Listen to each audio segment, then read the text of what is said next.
Hello, hello.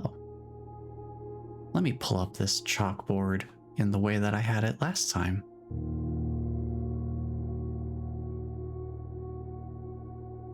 Let's see, that would be right here. There it is. That's how I was looking at it before. Beautiful. Okay. I have not updated this with the few new ones that we added. So the only ones we're missing at this point, we found half of them during that one run where we got to the bookshop for the first time. So at this point, we're basically just trying to get 4, 9, 5, 9, and 5, 8. Those are the 3 letters we're still missing from the message. Aside from that, though, I think that will be the most concrete goal that I have that I can actively work toward. Anything else would require getting the proper luck to actually get the rooms that I'm looking for. Like, I'm gonna need to be able to draft a pool room before I even have a chance at locating the pump room, for example. I'm actually gonna write down a couple more things to keep track of. Because I have assembled a general to-do list so that I can keep in mind things to look out for.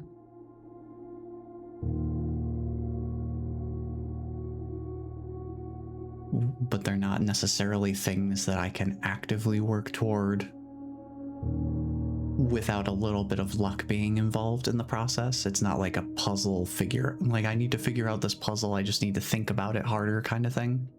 This is just, I need to actually have access to the rooms in the first place to even begin working through what their significance is. I wanted to write down...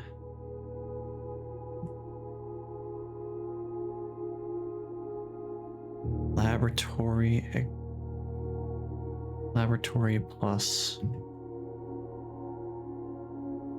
freezer connection, because they did have something specifically in the laboratory regarding freezing points, I think.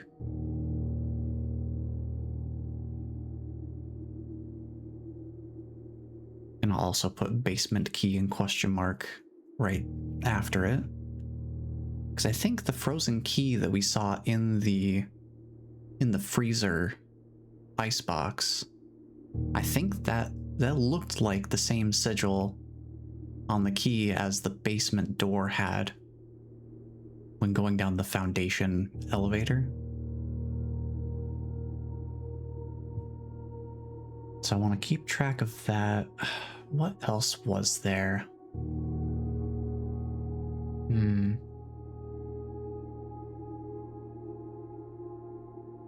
I think, oh yeah, the other thing I wanted to look for.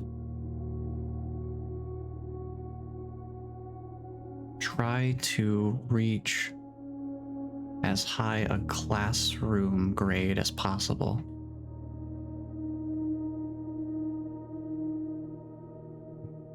Because that could potentially provide us with some useful information. It seems like the classrooms serve as a way to convey clues and information. I think the grade 2 we managed to reach last time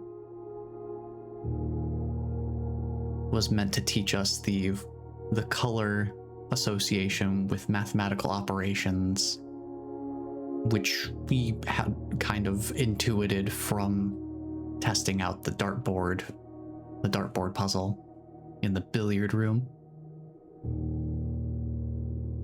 But if it's teaching things like that, higher grades, I imagine, since they'd both be more advanced classes in like a grade sense, but also would be more difficult to reach, I feel like they would have potentially more more esoteric and or important information.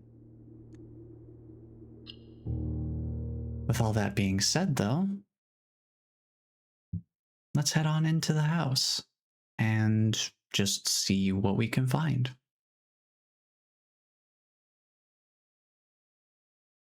I'll try to do what I can to get to that northeastern corner, but if something else comes up along the way that is more appealing and potentially fruitful in terms of discovery potential, I think I will likely go for that instead. I will likely pivot to that particular train of thought.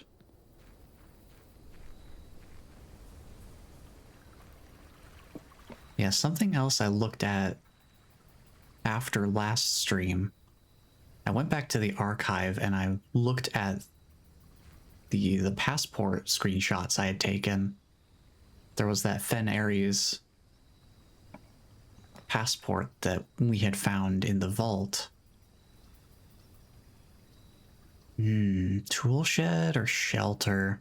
Shelter's kind of nice. Honestly, shelter has really come in handy just for general exploration, but I'm curious what I could get from tool shed.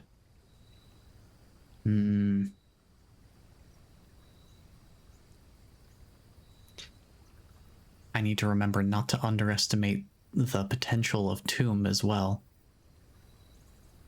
Because this room, very, very helpful for getting a decent amount of coinage if I can remember to draft dead ends in smart places that don't block me off from making literally any progress.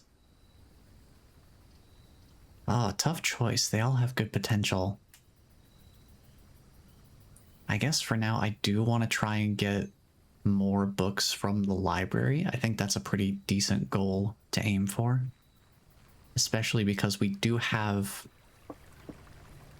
the drafting strategy volume 4 to look at the next time we can get to that library.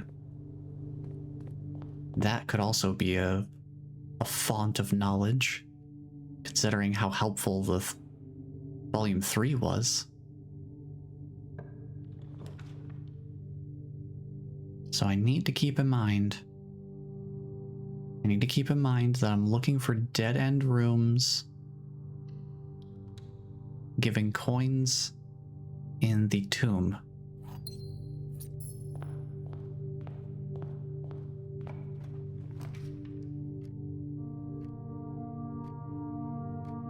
I think getting security done early is nice. That way I can tone down the key card system.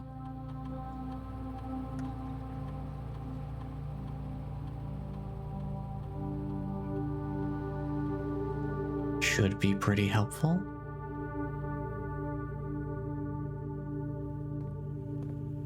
Plus it gives me a couple of options for room exits. I think we do guest bedroom. I want to try and specifically go for some dead ends, since I have a good reason to. Nothing in here right now, it looks like.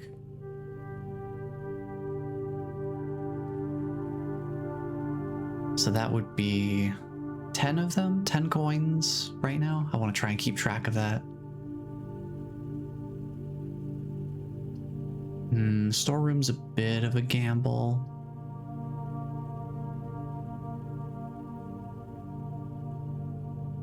We could do the commissary. Sure, why not? See what they've got for sale.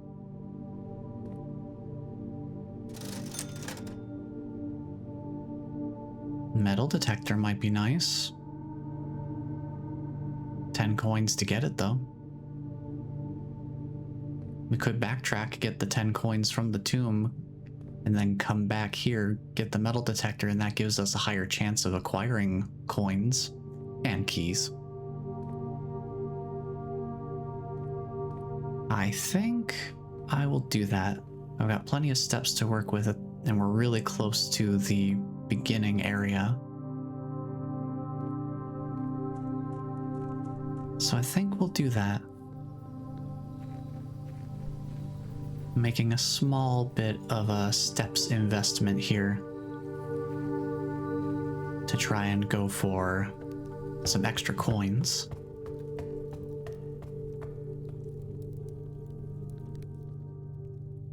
But if the luck leans in our favor even a little bit, that could work out very nicely.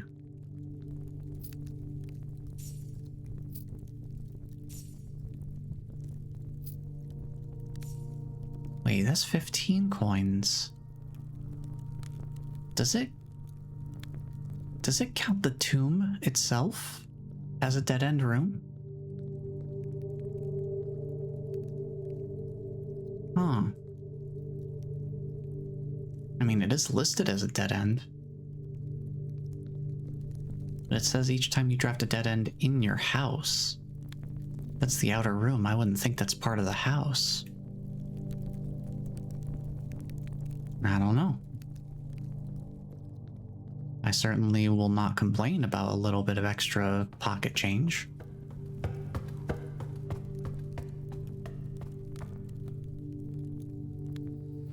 It certainly works in our favor.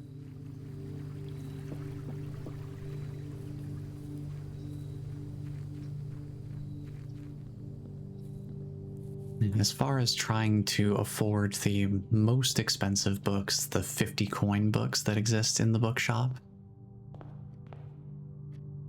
I feel like trying to get that many coins in a single run is currently less likely to happen than drafting an observatory, getting the sail constellation, and then only having to acquire 25 coins to be able to afford the books instead. Because yeah, we're up to 18 coins right now, so we would only be, we're several coins off of 25 versus not even 2/5 of the way to 50.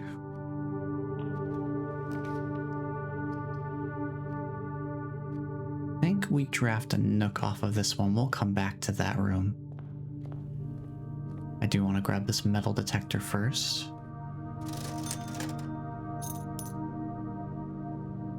And probably should get another gem or two, just because I was running low.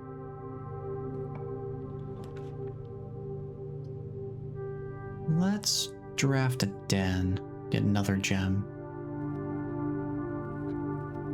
We'll see if we can wrap back around to the nook. Oh, hey, observatory.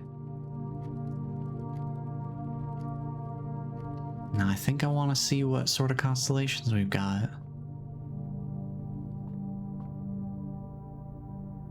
Oh, you know what I just realized? Oh, wow. The constellation that makes dead ends more likely to appear, that actually has pretty decent synergy with this money-making strategy.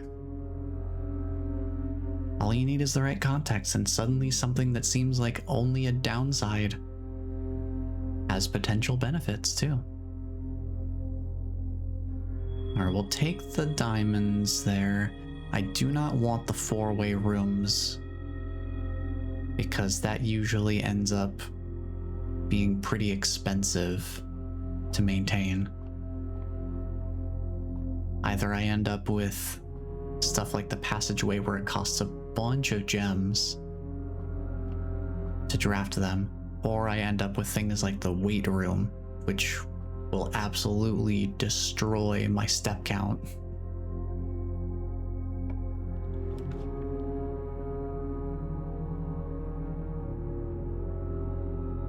We could do courtyard, see what we get over here. Anything of particular interest? Ooh. The sledgehammer is nice.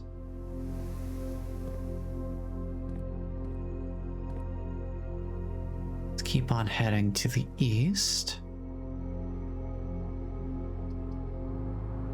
Oh, I guess we're doing corridor, because I don't know if I want to do laboratory here.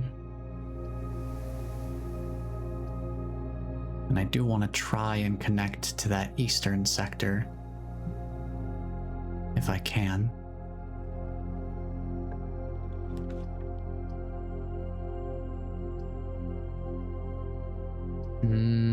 Library could be nice, could be nice. Hallway would leave us with more connections, though.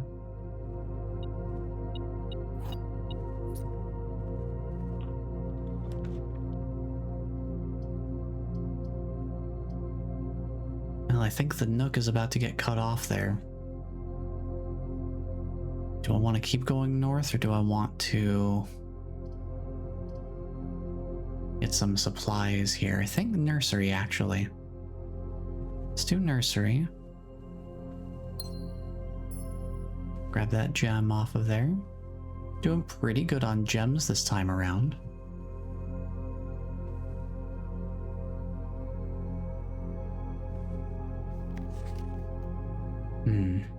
That Red Prince book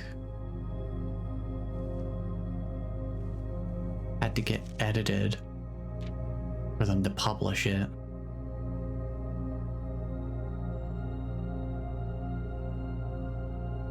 Because apparently the original ending was too political.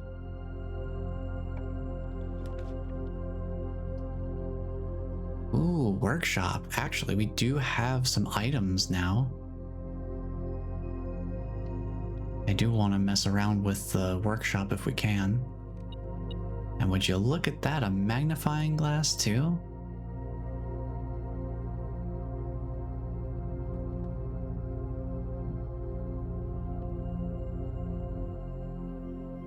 Now let's see, we actually have some things now. So let's metal detector and magnifying glass. Burning glass. Burning glass, you say?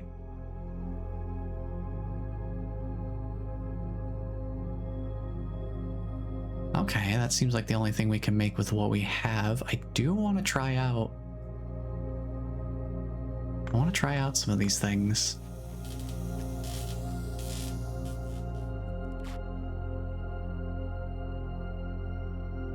Hello, burning glass. Can light candles and ignite fuses.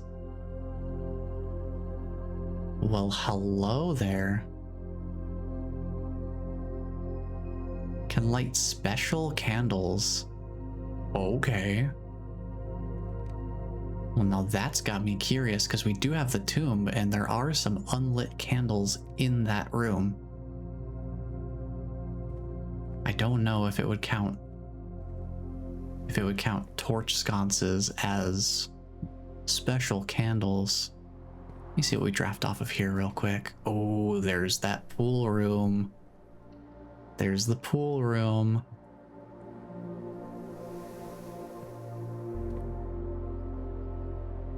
I do want to try out this burning glass while we've got the opportunity. Now, crafting up an item in the workshop and then stashing that in the coat check, that seems like a pretty decent strategy. Because then you don't have to rely on attempting to locate the same two items again, and also drafting the workshop. Let's see if we can do anything down here with the burning glass.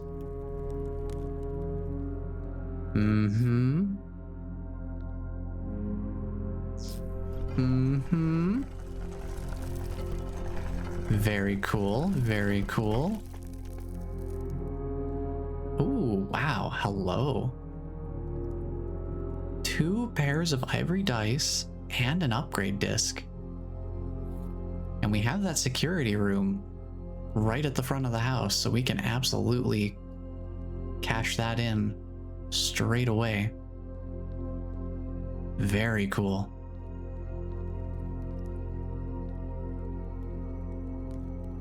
Is there anything else down here? I know there's at least one other set of suspiciously placed candles right here. Let's light those up.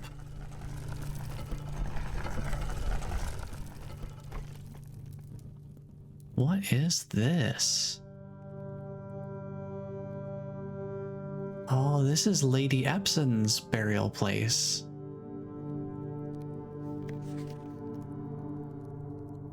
Oh, is this?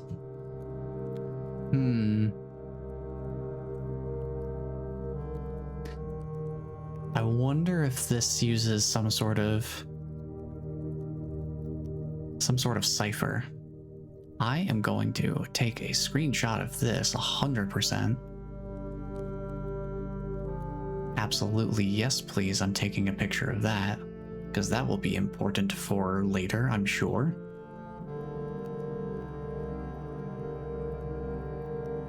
Seems like the kind of thing I'll need to take some time in between streams maybe to try and crack this code.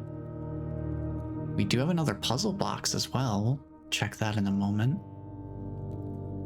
Looks like the same kind as we found in the trading post, which makes me wonder if this is going to be another permanent upgrade of some kind. That certainly would be very handy.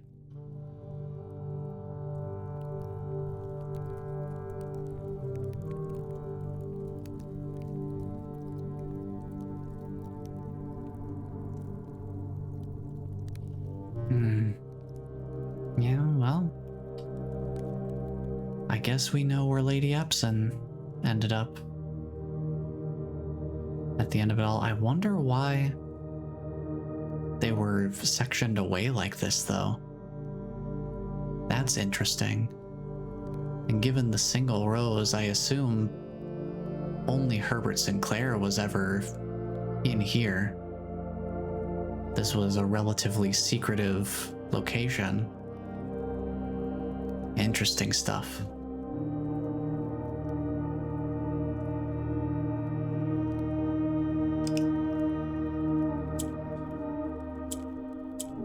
So I need to see if I can remember how this works.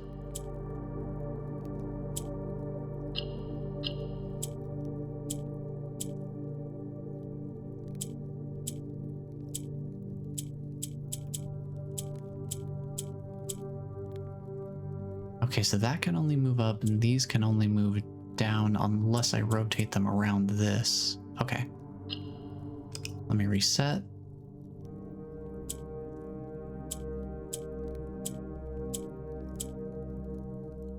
So I basically just need to offset these enough.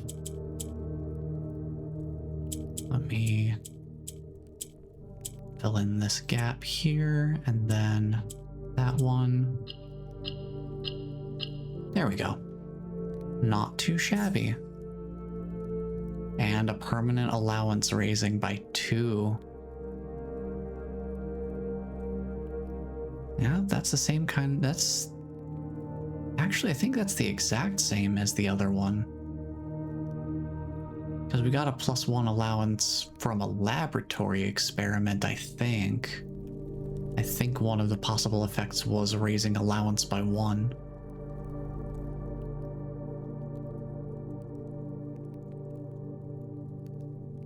I'd have to look at the actual laboratory experiment research history to remember that for sure. But I do remember that being the case. This, of course, is incredibly suspicious. This looks so out of place, but I don't see a way to directly interact with it. So I get the feeling it is not directed with not directly interacted with, potentially something, some separate mechanism elsewhere would do something. Might as well grab the extra coins while we're down here. And I don't think there were any other candles that I remember standing out in particular.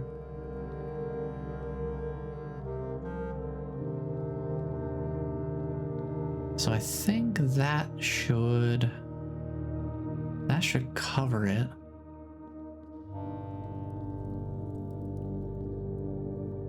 I wonder if the item in here is always the same or if that changes. The ones that spawn in this first hidden room. Very cool stuff though.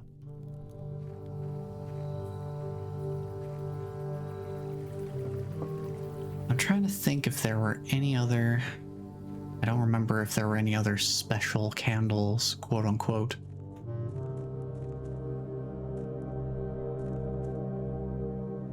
I am tempted to try out the torch sconces in the tunnel.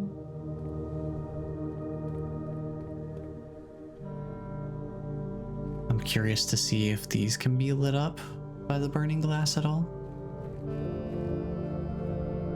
I mean, if I go in here, can I light these torches at all? I can. I can indeed. Very handy. I will absolutely light these, thank you very much. What is this? Ooh, hello. Foreman's log 621. Taking a screenshot of you real quick. Save you for later. Alright, Foreman's log 621. Let's see, dated June 18th of 1918. The complete manifest for all of the excavation equipment has been rigorously checked and delivered to the upper branch. After tomorrow, the site will be sealed and all remaining hardware will be packed up and transported to the original access tunnel for long-term storage. It's unclear if they will also seal that tunnel after our crew has left, but I suspect they may want to keep ready access to the gear, especially now that they have begun operations in the East Mine. Okay. A month ago, I believed that the discovery of gemstones in that cavern was directly linked to the closure of this site, but now I'm not so sure. The Baron doesn't seem the type to value shiny baubles over history. And I see we've got a new room type. You found a secret floor plan. Would you like to permanently add tunnel to your drafting pool? Interesting. They give you a choice to add it in. I guess that's pretty cool. If for some reason you really don't want to have this room, I guess it's cool. It's not forced onto you. Let's see, tunnel. Always draw tunnel while drafting in this room, so you just keep going? Huh. I wonder what sort of benefit that serves. Because does that mean you could just keep drafting it forever? Because there's only so many of a single room you can draft at once without the mirror chamber. That's the impression I got, is that you can only draft each room type. Each unique room can only be drafted once. Unless it's like the classrooms or something where there are multiples of it, and each one kind of builds off of the last. And unless you use the mirror chamber, like I mentioned, it has its own special effect of adding everything back into the pool. The drafting pool. Huh, interesting. I guess we'll have to see what that's about. Well, I'm glad I came over here. Now I'm trying to think if there are any torches in the tomb that I could light.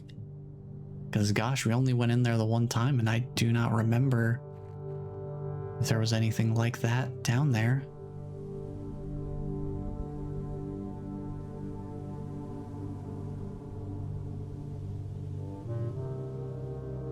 I don't recall anything specifically seeming like I would need to light the torch to make something happen. So I think we're good to go back into the house. At the very least, I now know what we need to be able to craft another one of these burning glass tools.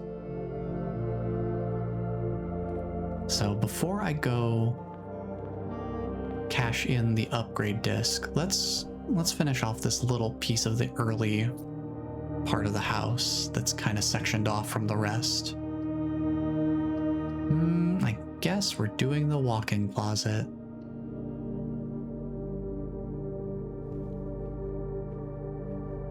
Because having some items would be nice.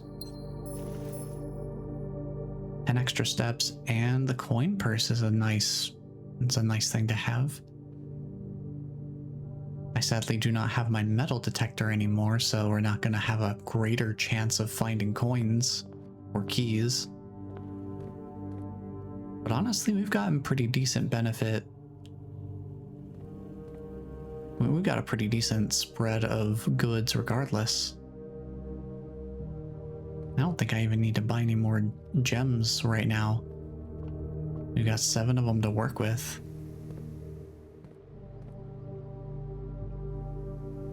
So the workshop has a keycard door that I cannot progress through right now. So the pool is the only way to go. So we have access to the locker room, sauna, or pump room as potential options here. We've seen the sauna before. That gives extra steps for the next day. We have not been to the locker room or the multiplicatively mentioned pump room. There have been several mentions of the pump room, and it has its own operator's manual in the library book order sheet.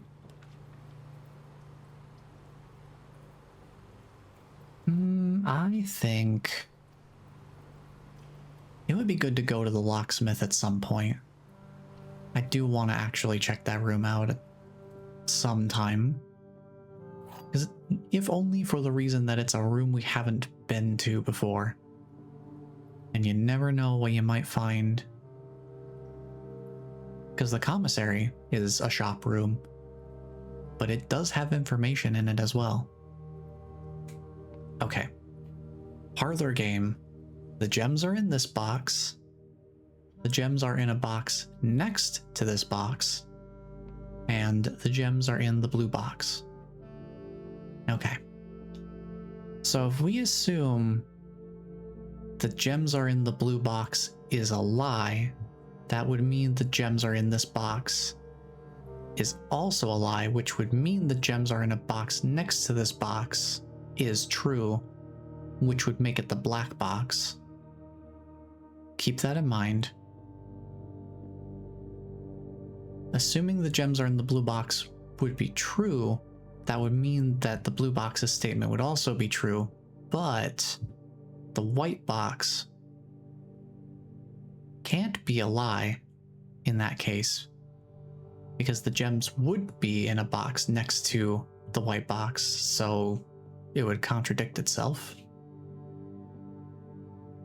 Or it would be contradictory to the established logic. So by that token, I think black box is the way to go. There we go. Beautiful.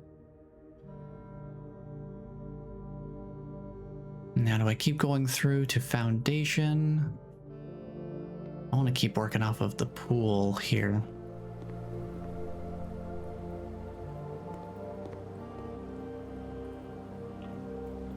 See what we come across. Laboratory. It's a good connector for this position that we're in right now. And there's a key card. Cool. Keycard door is gonna cause problems. Heating and cooling curves. This is what I'm looking for. And me without a magnifying glass, because I made a burning glass instead. Oh well. The burning glass did provide some good value. I guess, well, now that I'm thinking about it, it totally could be useful. At some point, we could just technically brute force having enough coins to afford the more expensive books, just by happening across the allowance increase upgrades. If we happened to find enough of them, eventually we would just start with enough coins to more easily make up the difference as we progressed. Oh, nursery, after so long of avoiding you, you're finally getting your upgrade. How the turntables. So let's see, we can add an extra 3 steps on top of the normal effect. Could be handy. We could make it a nurse's station. If you have less than 10 steps when you enter this room, set your steps to 20. Okay. Is that something that you could just do constantly? Because if so, that might actually be super, super strong as an effect. Indoor nursery. Whenever you draft another green room, 2 gems will sprout in this room. Ah, interesting.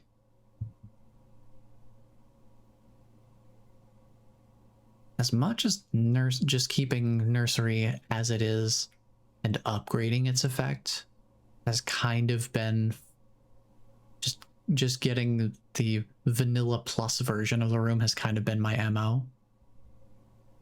Nurse's Station does seem like it has pretty interesting potential, because it seems like that icon for triggering the effect is the same as the chapel, where anytime I enter the room, the effect will take place. It's not just a one-time, it's not a one-time effect like the guest bedroom is. If you have less than 10 steps when you enter this room, set your steps to 20. That seems super good. I think that's where I want to go with it. At the very least, that is a nice little emergency option to have. Because I don't actually draft bedrooms super frequently. As nice as it would be to get an extra 3 steps for each of the bedrooms I do draft while the nursery is involved, I think having the nursery as a emergency option in the back pocket like that as the nurse's station might be more valuable. Okay, I cannot make any more progress here, so we're going to the foundation. Hopefully at least one of those 2 doors is not a keycard door.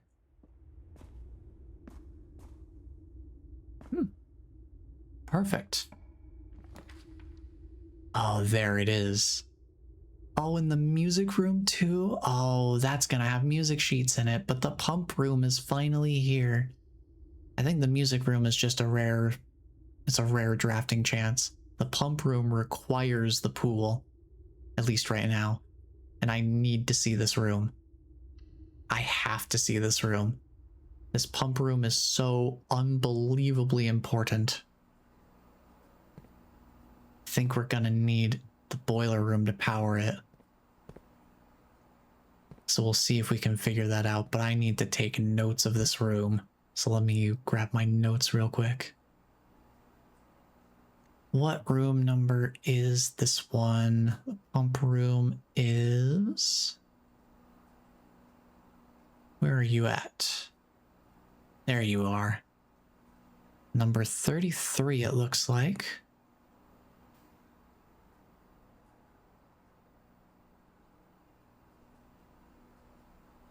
Yeah, right here, okay.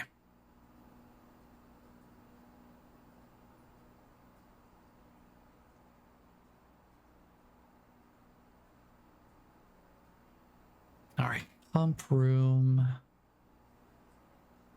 Didn't cost anything to draft, right? Okay.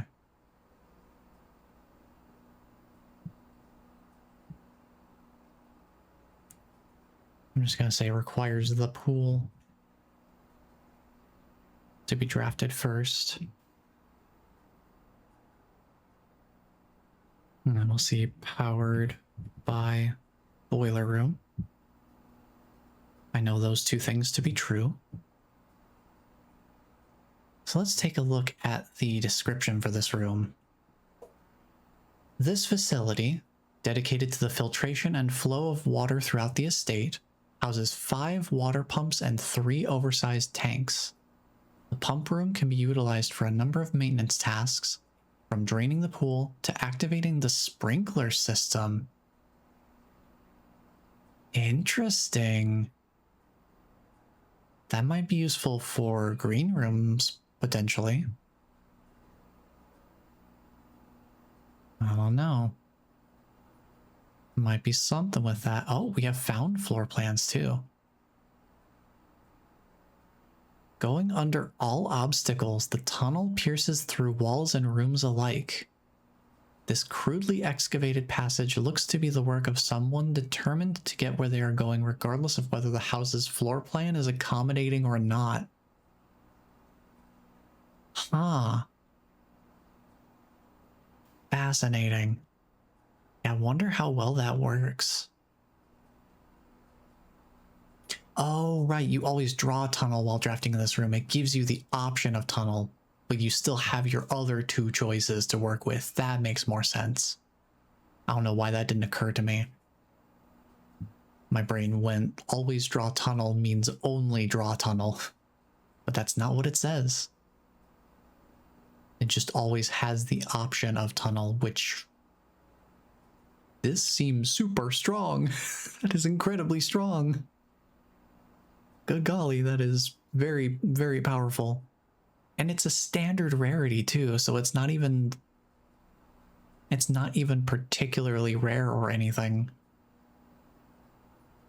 So there's a very real chance we could actually just casually draw that at any given point. That is certainly quite a way to get where we're going, as long as we're pointing the right way first. Very interesting. Okay, so let's see,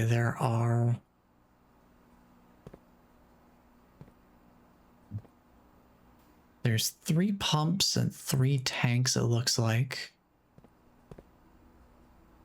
Take note of that. 3 pumps, 3 tanks. Each with a capacity of, well, these 2 tanks have 4, 1 tank has 6. Okay. 2 tanks have 4 capacity. 1 tank has 6 capacity. Okay. Let's look at what options we have for the pump control. So there's fountain, there is reservoir, there it is. 100% reservoir has so much as well. I don't know that you'd be able to fully empty it, but for sure lowering it to a certain point, that would be useful. Okay. So the pool, greenhouse, kitchen, aquarium, reservoir, and fountain. Let me write those down.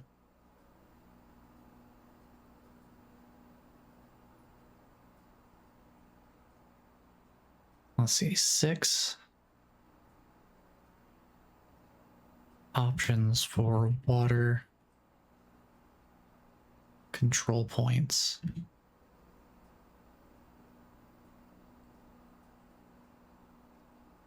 There's fountain, reservoir,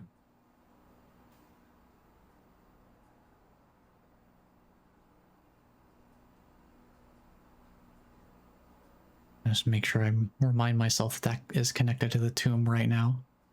That's my one connection to it so far. I'm sure there's other ways in. I just haven't unlocked them yet. There's the aquarium. The kitchen. Greenhouse and pool. So I guess the idea would be to try and take as much water out of the reservoir and move it to literally any other available space. And also contains some of it in here. Huh.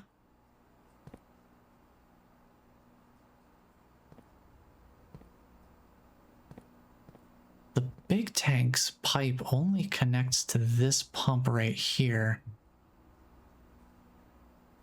It's like, this is a vent. This doesn't connect to these other two tanks. So, how does water get into this tank, I wonder? In or out of this tank?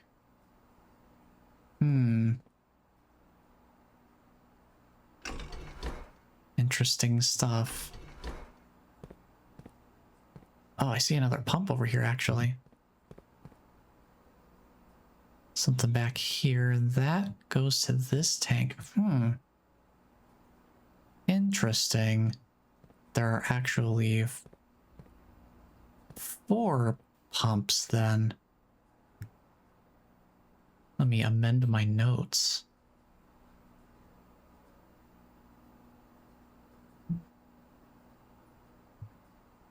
Just so I keep track of that. As there's a diagram here, I should take a picture of this too, because that will be quite important to operating this correctly. Let me take a look at this thing. So we have the 6 different pipes. Oh, I see. So the different pipes, oh yeah, okay. So there's the reserve tank, and then each pipe correlates to one of the rooms. We have the 4 pumps. Yeah, that makes sense.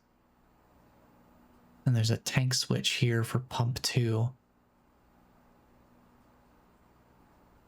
Probably for being able to move water between tanks 1 and 2. That reserve tank, I wonder how that plays into things. Because it doesn't have a direct connection to any of the other pumps in this room. Is that maybe, does that feed into how the boiler room gets its power, maybe? I don't know. Because you can power up the boiler room without the pump room existing. But maybe it just would draw this reserve tank. Maybe this is how the boiler room gets its water. And this is literally just backup supply. The boiler room has its own supply of water in the room itself. These darn keycard doors are going to make things challenging. Because I have to connect through that door if I want the boiler room to be able to power this. So we're gonna have to see how this plays out. Well, I guess passageway, we're pretty close. We're pretty far up north. I think we could do passageway. I just thought about keys for sale probably also includes special keys. Do you think they'd sell a key card? You think they've got a key card in there somewhere? It's kind of a key. It's an electronic key, but it is a key. I think passageway is the smart play here just because I don't have too many options that aren't locked by a key card to begin with.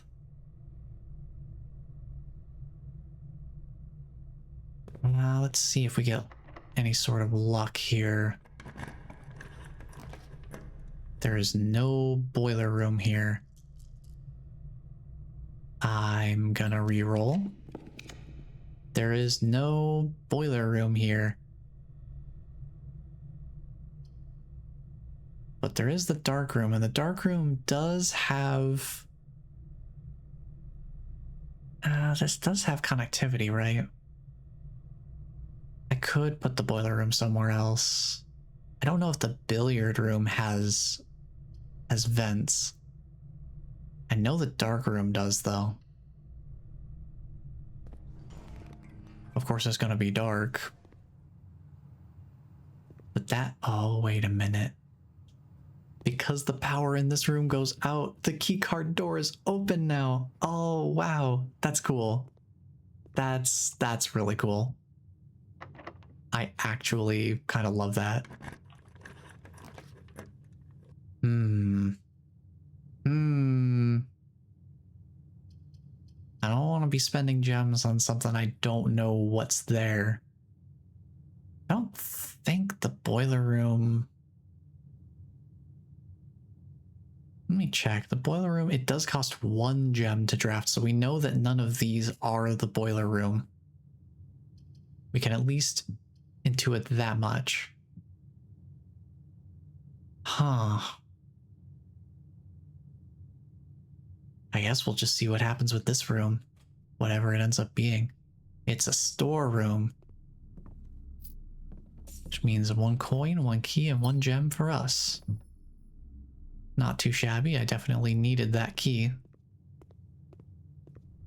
I am currently teetering on the edge of not having any more keys. Maybe... let's do bedroom and go a little bit south if we can. I don't see any items hanging out in here. That door is locked. Do I want to use it there? I don't know. I think I want to go further north if I'm gonna have to use my only key. Oh, there's the locker room. It spreads keys throughout the house. Hello? I don't have a ton of steps to explore that. But I don't know if the drawing room is gonna be any better for me. I don't think the drawing room has vents in it. And we haven't been to the locker room before. So, hey, welcome to the locker room, I guess. Which room would this one be?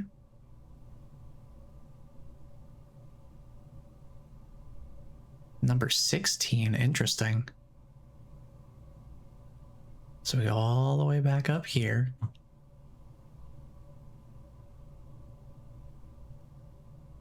Set a new section for room 16. Locker room. So at this point, we have now officially gone to every single one of the rooms that is introduced by drafting the pool. So that's pretty nice. This does cost 1 gem to draft. Spreads keys throughout the house.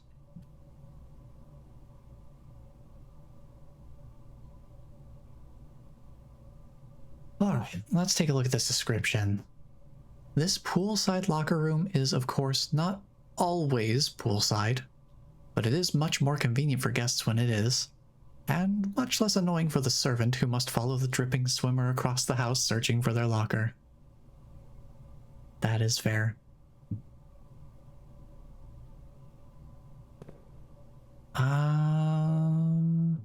Oh, this locker... Oh no, I'm getting Deltarune flashbacks. The locker is locked.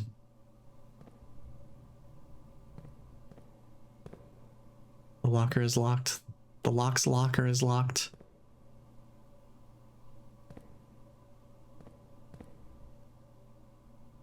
Oh no. Oh no, that's why it spreads keys all over the house, because the room itself has so many locked. There's so many things that need keys. Oh no. I guess it makes sense.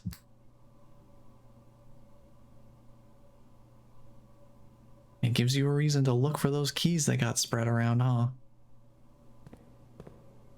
Good to know. I don't really have a ton of steps to just keep exploring the until I backtrack the rest of the house to find keys.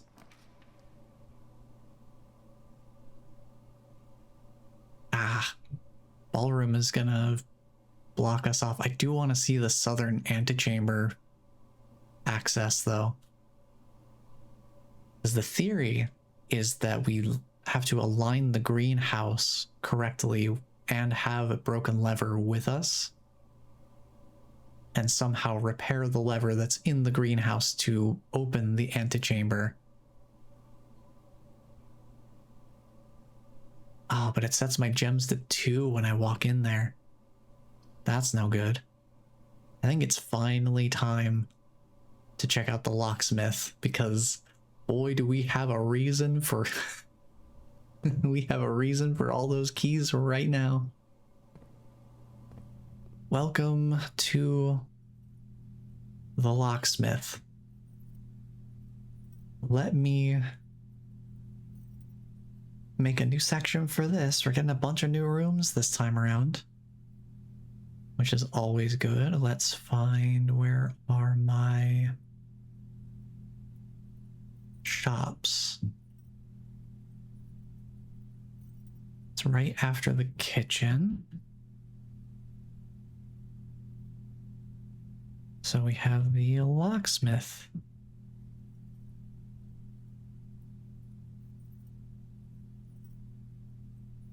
Keys for sale. Let me see what kind of keys you got for sale. Considering the amount of floor plans and different doors that can appear on any given day, it was only a matter of time before a full-time locksmith service became an essential requisite on the estate. Makes sense. Let's see, we got the 1 key, 3 keys, special key, or lockpick kit. Well, golly, if I only had a couple more coins, we could see what that does. Become the master of unlocking. I wonder if that would make it so I don't have to, well, I don't know. I don't know how that would work. Because if 3 keys costs 12 coins, but the lockpick kit only costs 10. Do you think maybe this would only be for opening trunks? Like, it wouldn't open doors, but it could open interactable things within rooms that are also locked. Well, not like I have the coinage to find out. So I guess we're gonna get a key and we'll try opening a locker just to see what happens. Oh no, there are memos. There are memos. There are memos. Okay, hold on. Hold on. This is a green memo. I don't know what green memos mean. Gosh, I'm gonna have to label these lockers too. Let's see, I'm gonna label them by the row that they are in relation to this, starting from the bench. Starting from bench side. This will be row 1. This is row 2. This is row 3, 4, 5, and 6, respectively. And I'm gonna label the locked doors by how deep into the row they are. So this is row 1. This would be the first, this would be the second, and this would be the third. That way I can keep it consistent. And anytime I walk into this room, I will know what I'm looking at. Now, this one's not letting me interact with it, despite having a lock on it.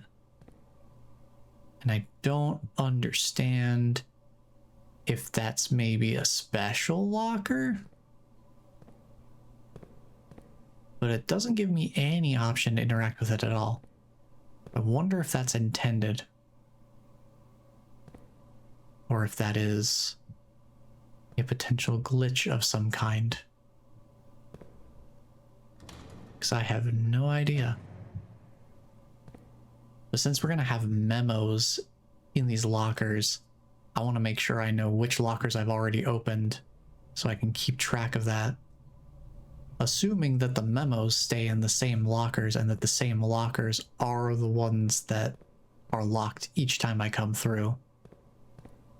So that would be row 6, locker 1. So let me write that down real quick here. Oh yeah, locksmith can purchase 1 key, 5 coins, 3 keys, 12 coins, 1 special key for 8 coins, or a lock-picking kit for 10 coins. All right, let me go back to locker room here. That's number 16.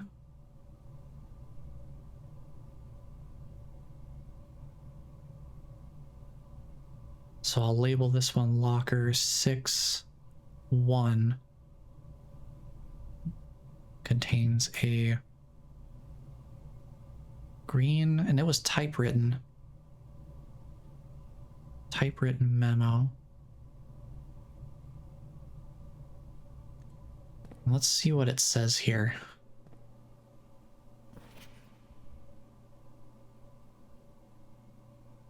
Kirk Darren is a pseudonym.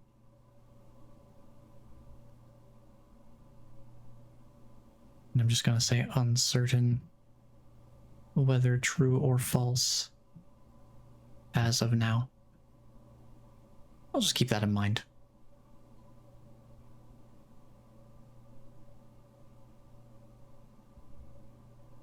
And you know what?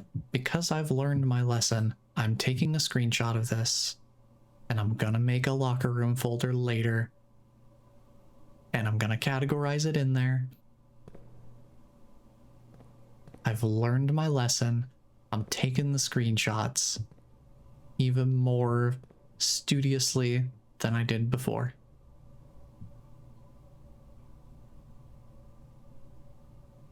I think unless I find keys elsewhere in the estate, that is the run. So I don't see any keys in here, so we just gotta look for any keys that were spread around in other rooms at this point. Trying to peek in here. I don't see any keys in the storeroom. Try not to waste too many steps if I can avoid it. Any keys in the pump room? Hiding behind the tanks or anything? There's the pump switch there. Nothing here. I don't see anything in the foundation. There's one. Do I see any others? I think I see... Well, is that... That might just be... I can't tell if that's a key or if that's just some aliasing on the pixels. Now we have a key. We do have a locked door to open in the bedroom. I think I'm going to do that instead of using it on another locker right now. Because look at what we found. It's the music room. Yet another new room, and boy howdy, there's 4 sheets of music, and I think that's the other... That would probably be the first 4, right? Ooh. Ooh, this is gonna be big. Oh, that's why it's major and minor key, because one of them's a special key. Oh, interesting. Denoted in verse. All right, hold on. I need to I need to figure out which room is the music room. Okay, that is number 15. Number 15. Let's get that written in here, shall we?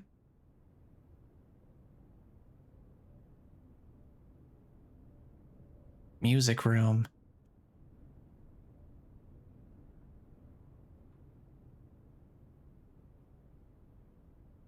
This costs 2 gems to draft. Contains 1 special key and 1 standard key.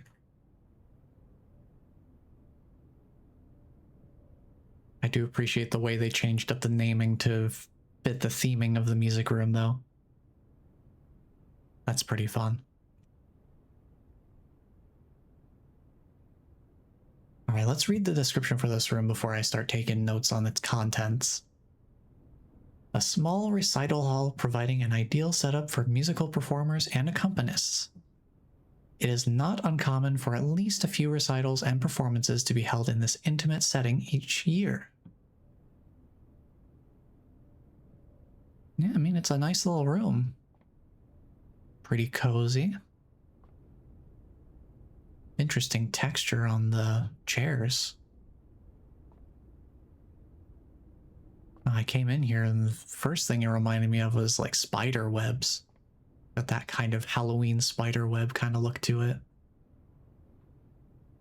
I think it's meant to be more like the upscale fern leaf inspired sort of patterning.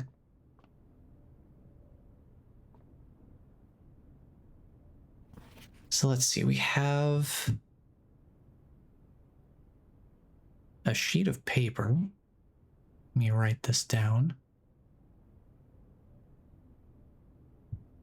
Contains a sheet of paper with a treble clef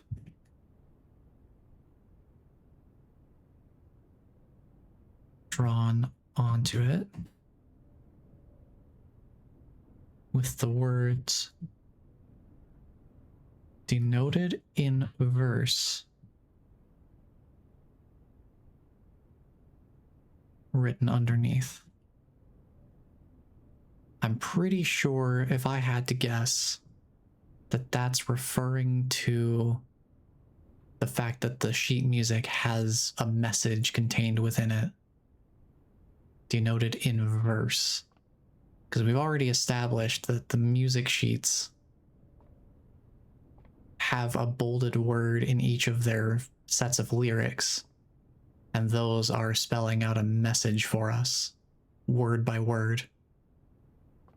So let's grab the regular key, and then what kind of special key is this? Oh, the prism key. Was not expecting the entire rainbow. If you unlock a door with the prism key in a green room, hallway, bedroom, red room, or shop, you will draw floor plans of that same color.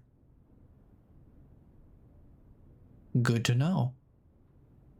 Prism key seems pretty handy, because you can basically force the same color. It's like a controlled aquarium, basically. The effect of the aquarium being able to connect to any, just being able to have it be any color, but you get to choose it. I guess maybe it's more like a portable secret passage. That's what I'm thinking of. It's like a secret passage, but you can use it wherever. It's kind of like the inverse. Instead of the secret room taking you to whatever color of room you want, you can use this to get another of the same color of room wherever you want, as long as it's an unlocking door. Okay, I'm overcomplicating it. Seems like an interesting item to have as an option. Okay, let me get ready for the sheet music, because oh boy, there's gonna be some transcription here. Contains four sheets of music.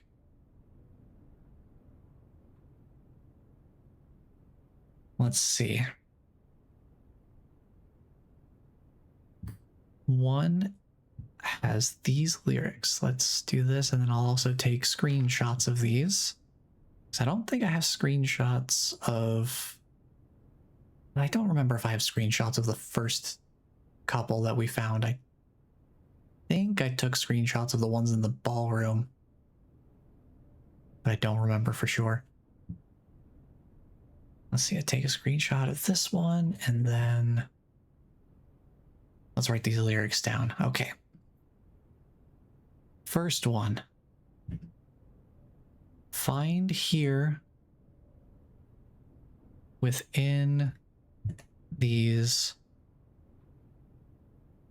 first words sung, with first being bolded. How appropriate that the first page has the word first as our first word. The key you seek in major tongue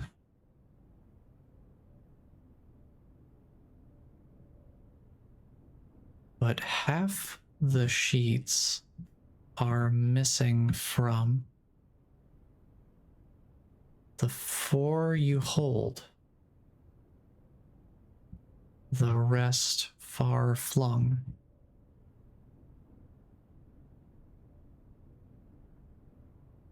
A half note held. A half note held is quite the pun. The self-awareness. Oh boy. Yeah, this room is quite punny. I see how it is. I certainly don't mind. I just was not expecting it. But yeah, that's basically referring to how the other four music sheets are in other rooms of the house, but we actually found those before even getting here.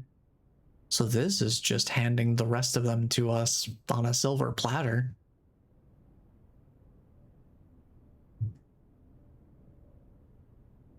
No, I'm not complaining. It's just very funny that we've basically found these in reverse order. Kind of.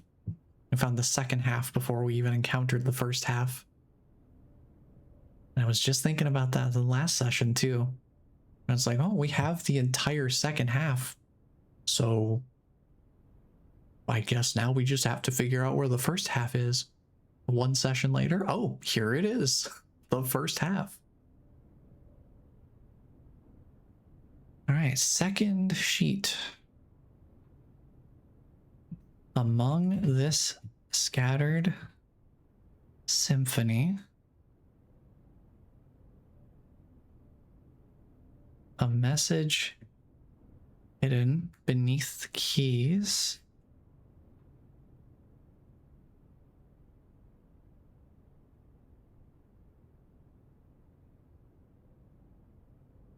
In bold words. I think I might know what the message is. I think I might know what the message is. But I'm gonna wait until we get all the words and I'll see how they've come together. Bold words sung by you and me.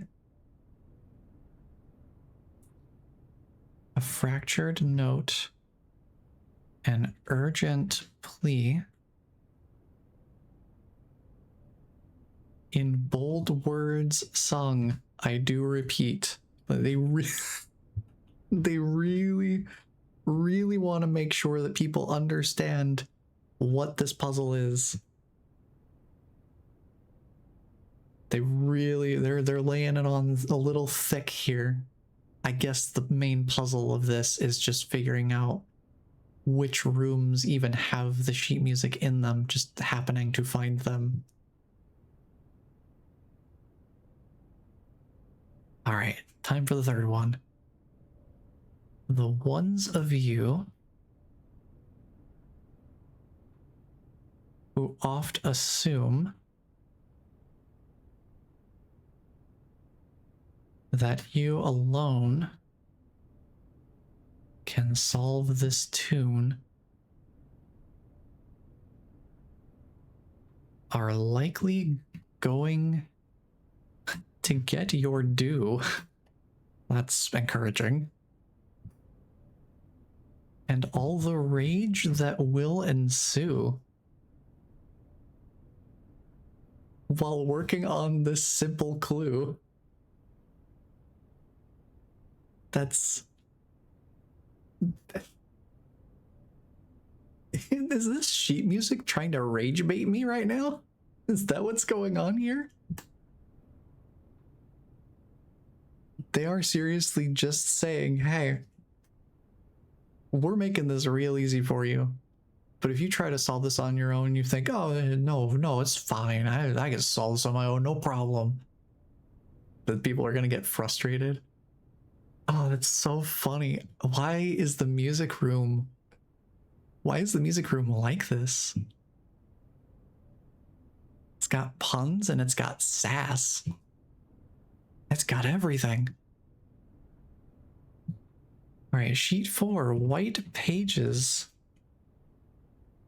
lined with melodies do hide the words we've come to seek. And from our choice among all these, we write down what seems to be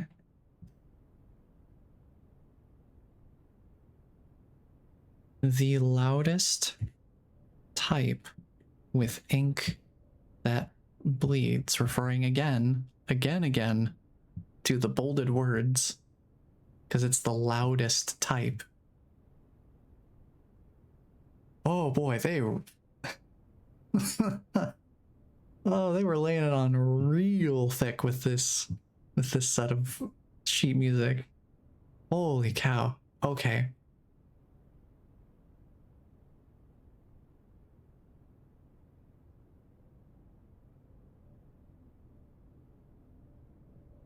Yep, okay, the message is what I thought it would be after looking through the first 2 of these 4 sheets.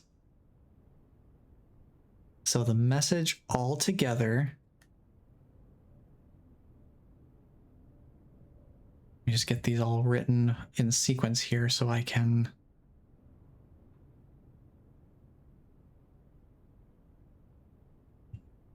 Yep. First words on the sheets are true message. So I wonder if I have screenshots of the other the other ones. Oh boy. Yep, should have taken screenshots of literally everything. At least I have them written down. I did write the lyrics to all of them, so I can refer to that.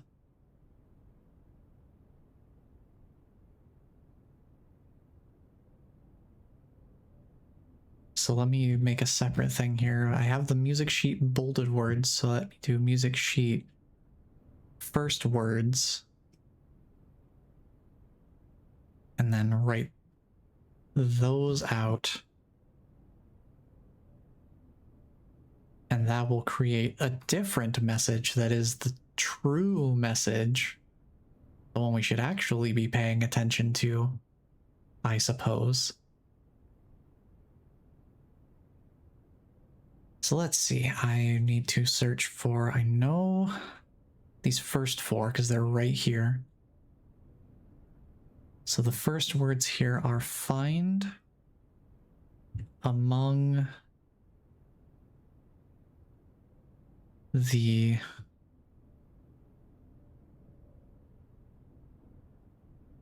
white, and then I need to refer to the other sheets of music. The workshop had number 8. Stones. Yep. We remember seeing that carved letter E in the stone next to sheet music 8 in the workshop. We just saw it today. So there's going to be something about those stones. I don't know that I've noticed any other stones, but I'm curious if maybe they'll tell us where to look for stones.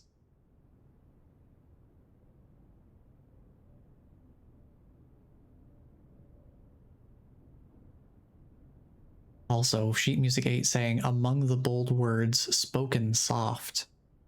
I feel like that might also be alluding to that there is a secondary message aside from the obvious bolded one. Very clever, very clever. You know, the ballroom had number 6 and number 7, so I can write those down as well.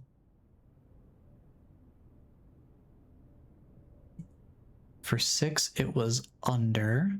For 7, it was 2.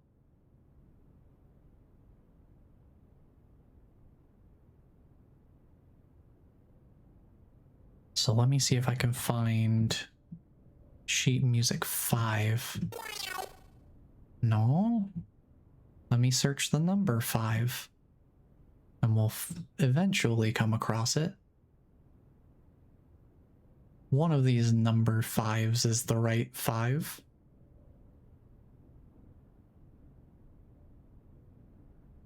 There it is.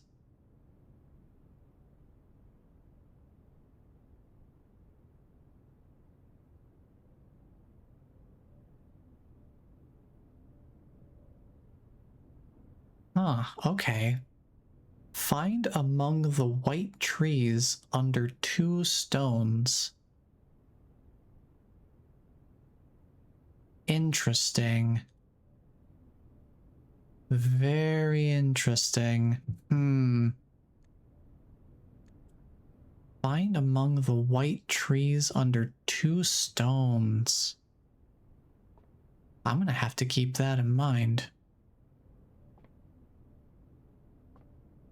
Among the white trees under 2 stones. I'm trying to rack my brain if there's anything I've seen that comes to mind that gives me any sort of clue on that. The white trees under 2 stones. Huh. Might have to just keep an eye out for it. We see anything. White trees under 2 stones. Find among the white trees under 2 stones. Yeah, just use a regular key.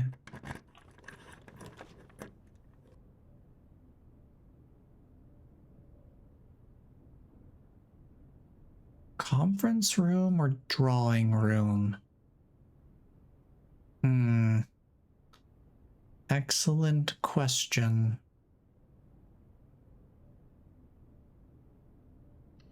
Drawing room, I think.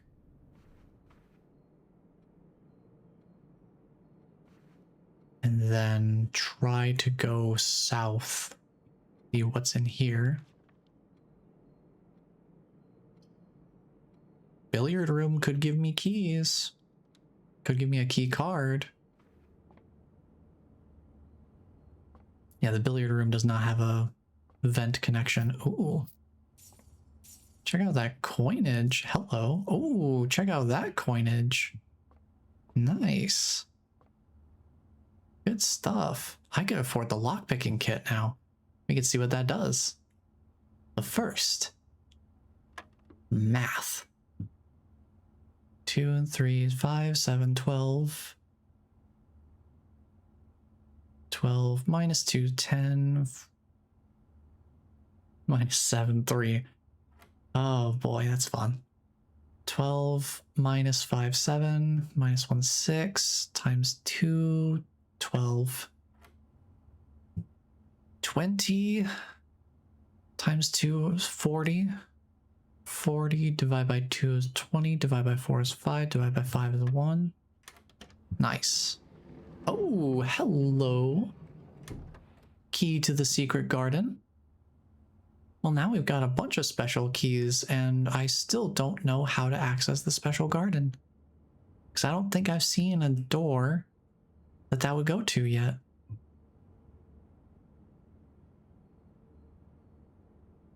Well, I guess let's see what I draft off of the drawing room real quick. I would need to backtrack to the locksmith. Regardless. We could go back to the study. I did go back in the archive and found a clear enough shot of the chessboard to be able to take a screen cap of it. So I do have that. I am on the lookout for anything chess related, considering the interactive chessboard that we found in the Precipice last time. I do have that written out as a to-do list item.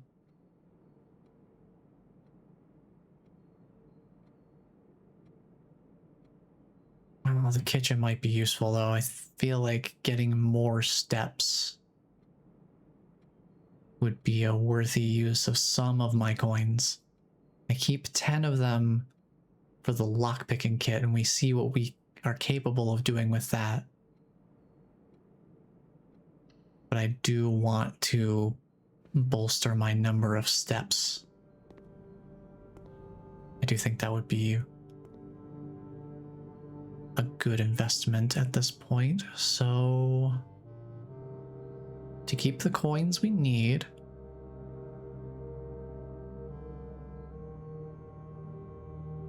we just get 3 bananas to give us some extra steps. We'll backtrack to the locksmith. And we'll see what the lockpicking kit does.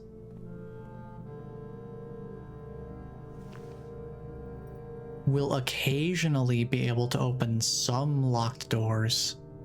Oh, so it's like the running shoes saving steps sometimes. Interesting. Okay. Good to know.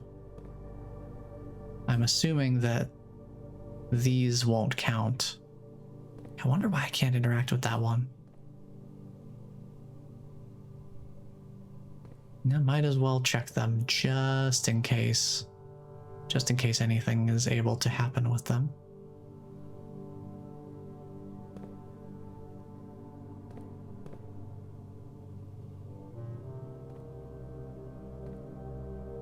I don't think I've seen the name Kirk Darren at all.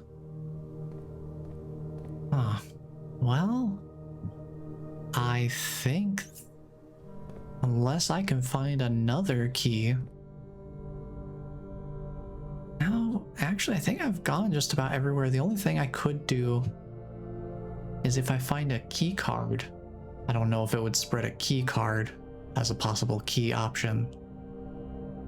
That laboratory is the only other door we haven't opened. So I think that's the run. Very fruitful one, though. Quite a long one as well. I've had to take a lot of notes. Kind of makes sense.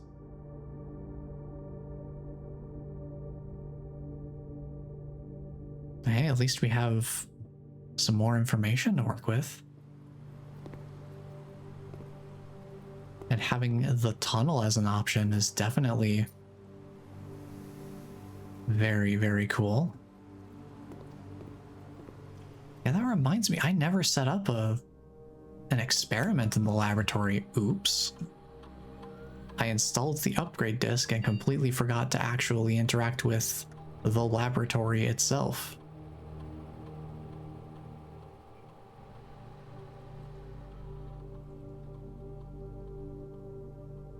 So yeah, immediately permanently add 1 gold to your allowance was the first experiment that I did. So yeah, in theory, if I just keep drafting the laboratory and keep getting effects like permanently adding things, eventually I could brute force certain options just through sheer repetition.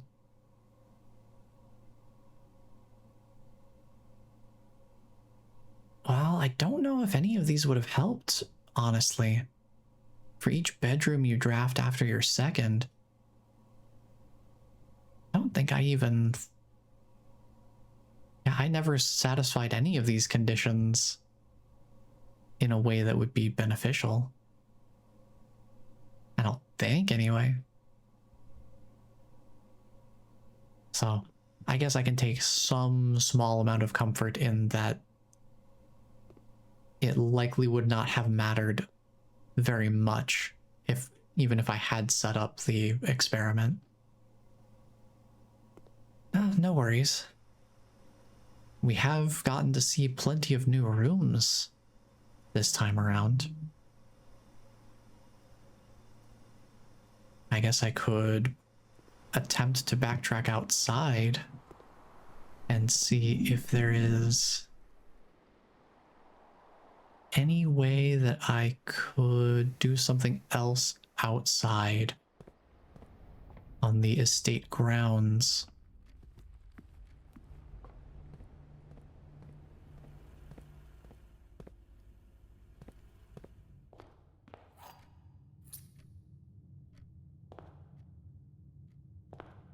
I'm still thinking about that clue, the sheet music message. Find among white trees beneath 2 stones? Was that? Find among the white trees under 2 stones. I'm trying to think where there would be white trees. There is also, the pump room does affect the fountain. So I feel like there's white trees. White trees, of course. White trees. 2 stones. Uh-huh. So I'm guessing I would potentially need a shovel for this. Is that the impression I'm getting here? Because boy, that sure looks like the 2 stones among white trees right there. If ever I saw them. I don't have a shovel right now though, so I guess I'll have to keep this in mind. The moment we get a shovel, we come back out here, because remember the dig spots inside the house, they don't indicate that they're shovelable either. if we don't have a shovel on us at that moment. So we could dig over here. Aside from that, though, I think that is the run. That run on its own was almost half of the stream. Just because there was a lot of back and forth and note-taking. 4 new rooms, 107 steps. Not too shabby as far as gathering new information and making more progress. Now I just gotta have my fingers crossed for a shovel.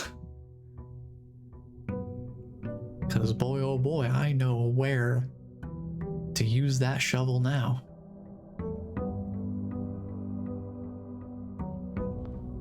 Let's start with my newly boosted allowance.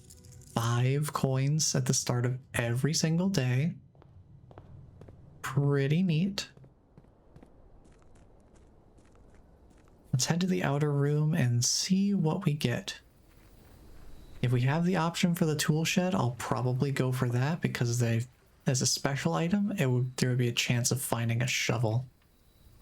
But the schoolhouse, oh, you're so tempting. Oh, you're so tempting.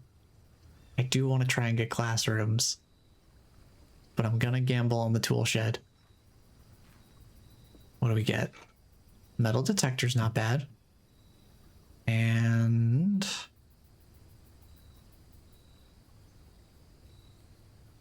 oh, the wrench is the thing. An adjustable gear wrench.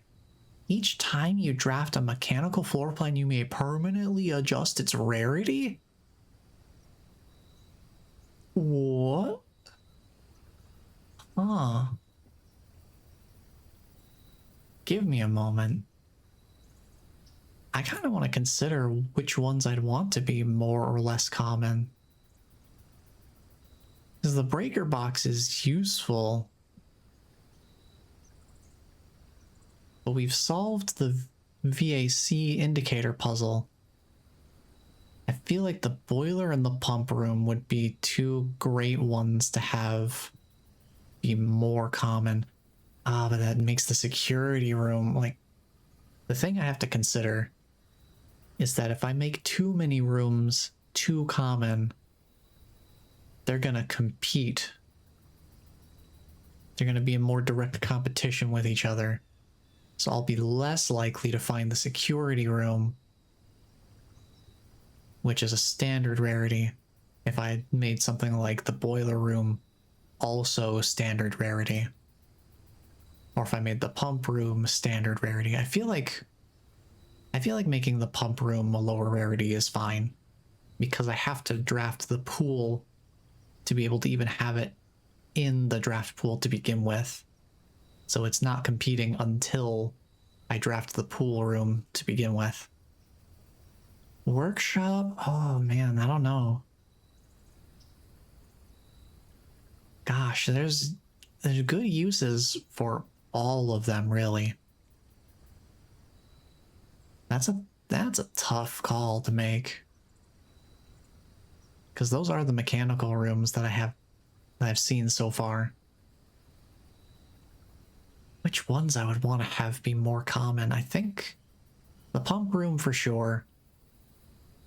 If we do end up being able to draft this one, I would like to lower the rarity of the pump room. I feel like the boiler room is also worth bringing down the rarity, because we need it for a bunch of other rooms. So it'd probably be good to have that as an option. It would be a little unfortunate that security starts getting more direct competition in terms of what could come up. But that's mainly a key card issue. And I feel like at some point we'll be able to potentially circumvent that. Or if we get another one of these wrenches, we can just move things back to the way they were before, if we determine that we don't need certain mechanical rooms to be as low of a rarity anymore.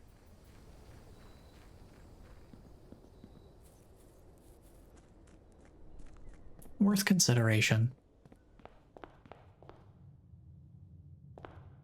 Just wanted to start getting the thought process going for myself. Well, we could do... Let's do the spare room and see what we get in the corner. Ooh. Sneaky little coin. Kind of hard to see those things. Whoa, laboratory or nook? I feel like getting early laboratory might be nice. Do I dare? Do I dare to change the rarity of the laboratory? I might.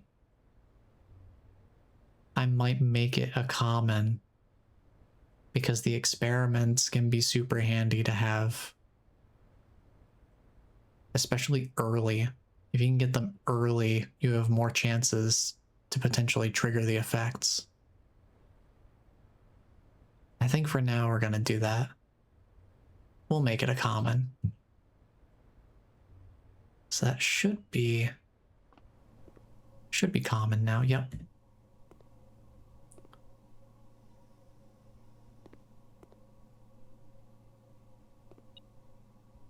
Hello?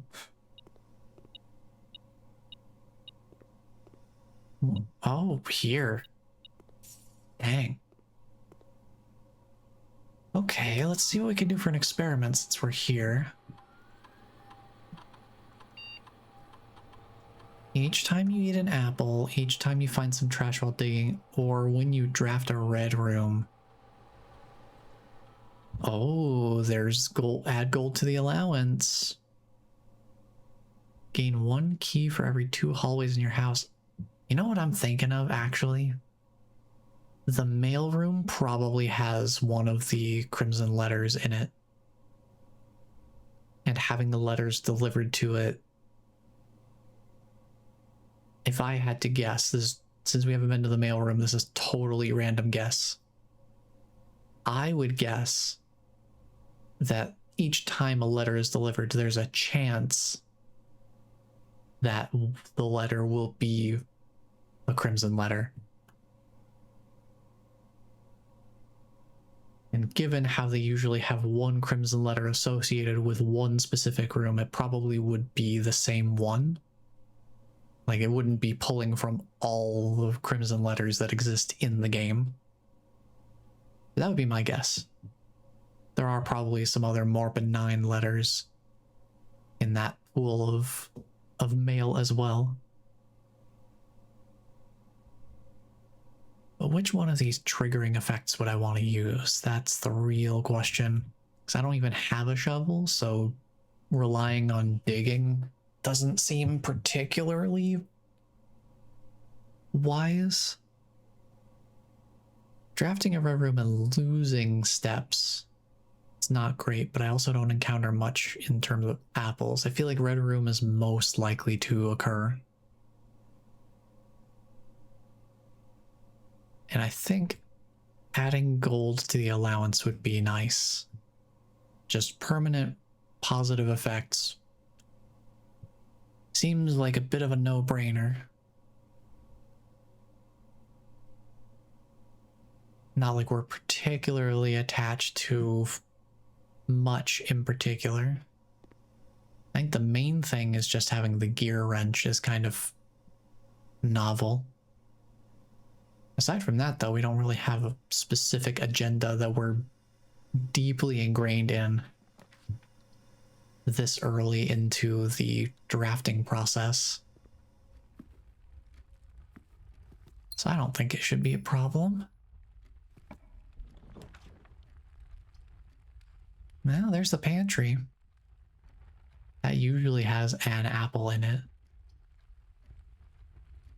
See, having apple triggering effects while also having the schoolhouse drafted so you get classrooms which have an apple in them, that's a good synergy.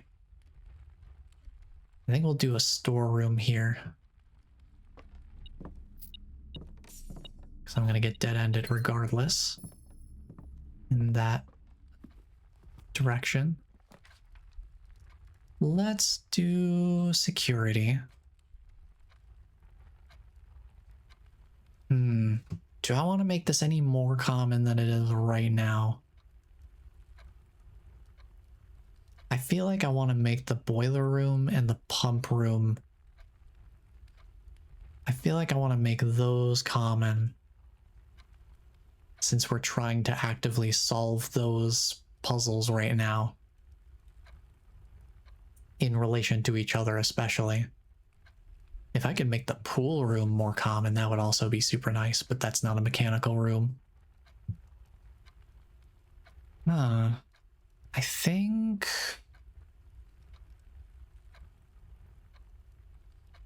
You know what? Because having the ability to turn the keycard stuff down is valuable, we'll just make everything common for now, and if we're really having some problems, then I can potentially readjust it the next time I have the gear wrench. Because they'll be common, so it'll be very likely that they come up. So I'll be able to more easily adjust them, because that's the other thing to consider. If I make them too rare, then the chances of being able to adjust them are also equally less likely to happen, just because coming across the room to begin with is less likely to happen. So keeping things at standard or below is probably the safest option right now.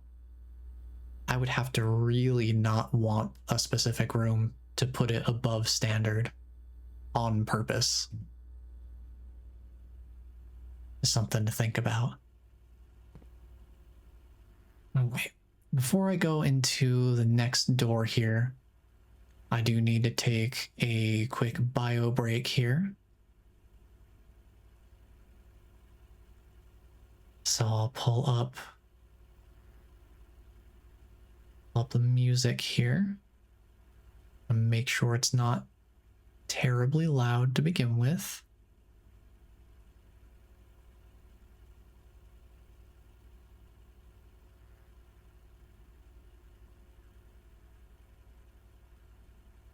Let me get the volume on.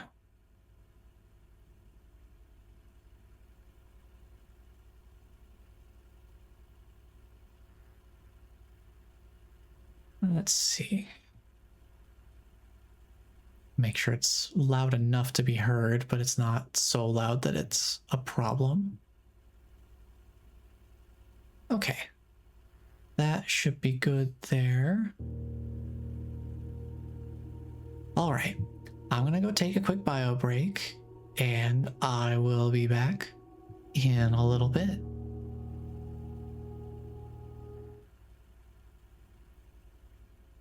Hello. Let's do some more blueprinting, shall we? I was hearing my cats meowing outside the office starting about, gosh, I don't know, maybe half an hour ago. So I guess they're awake now. And they were really at my heels when I was taking my bio break. And it's like, well, I'm gonna have to make sure to spend some extra time with them later, because they seem like they want to hang out.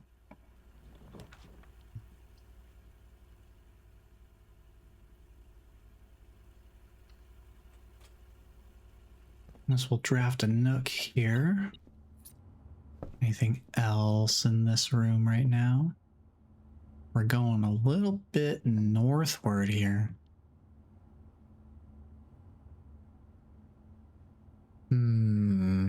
Bedroom's a bit of a gamble.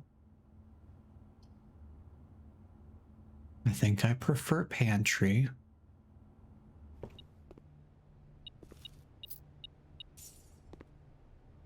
And then there's our first locked door.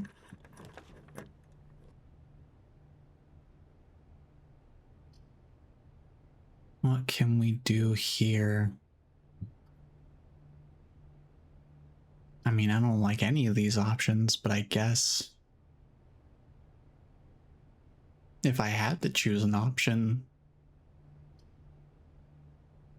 I don't really want to waste the corridor this early. Get some items, I suppose.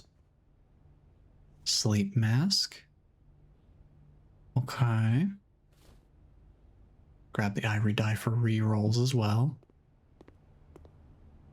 And let's see what we can do off of the security room, I suppose. It's not locked.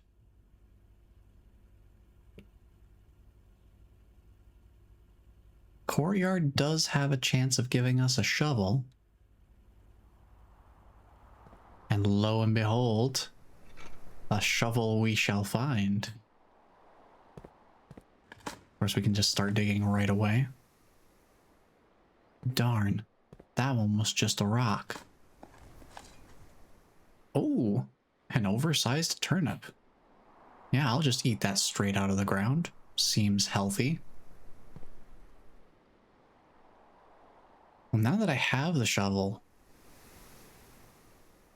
let's see if this room drafts to anything good. Parlor is nice. I think I'll do that and I'll come back for that room.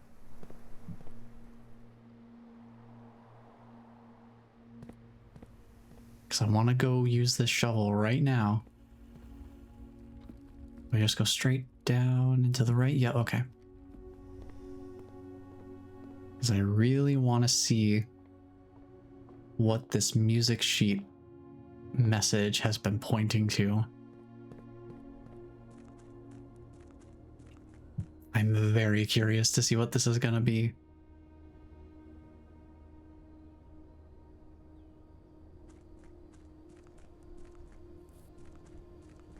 Find among the white trees under 2 stones.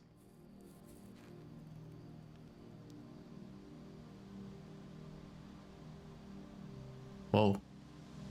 Oh, there it is. You dug up a secret floor plan. Adjust the rarity of the floor plans in your house. Whoa. Hello? Hello? Excuse me?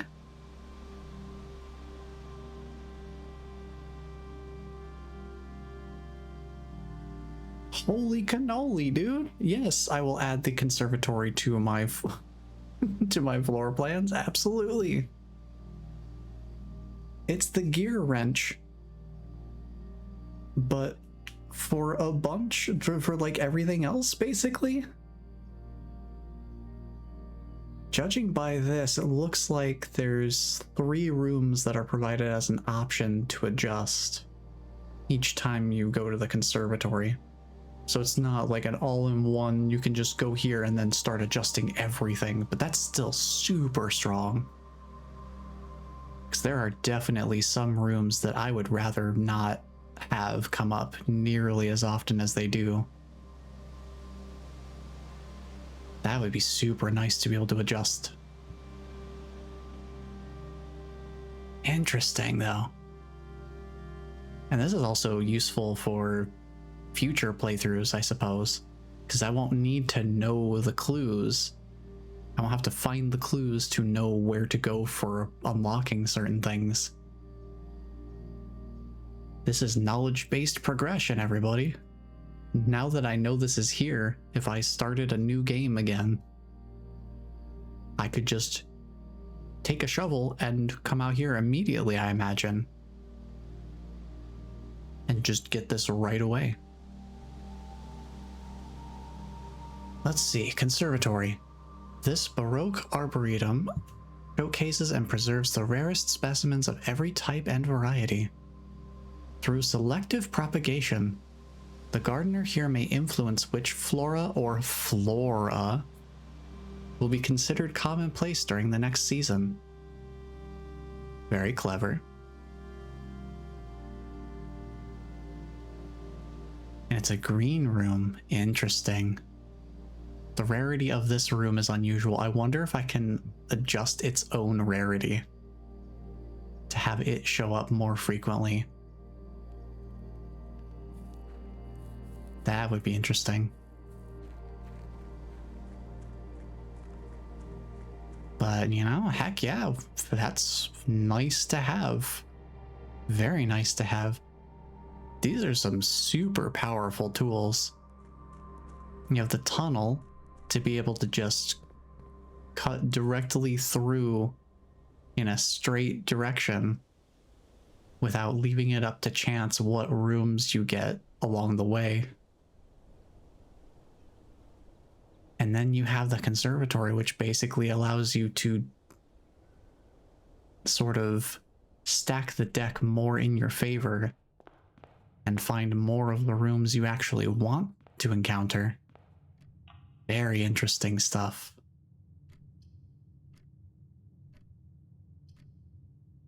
Do I want the study? Do I want the study? I'm not a huge fan of the dark room. Study's kind of nice.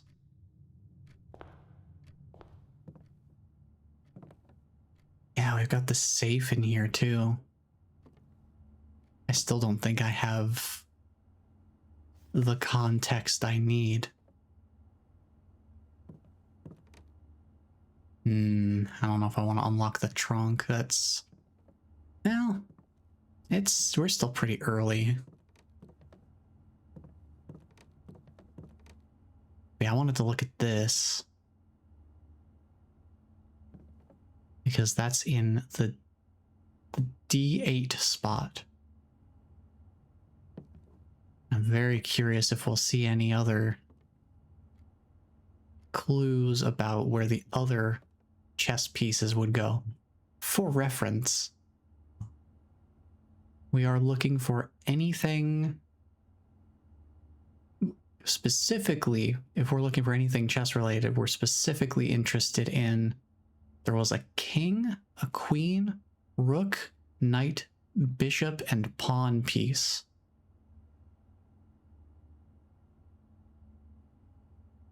So there was like one of each type of piece at the chessboard.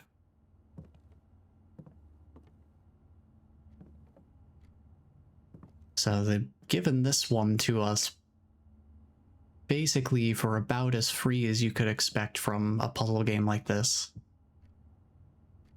I still don't know what date would open this. Wait.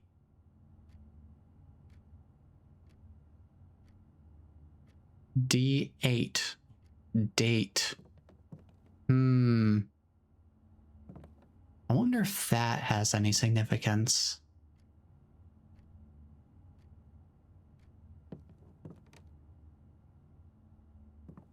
I don't think I have the context required to really fully unpack that.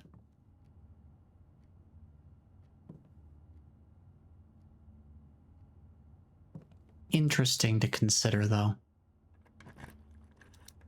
Let's see what the trunk has. Oh, a few gems. Okay.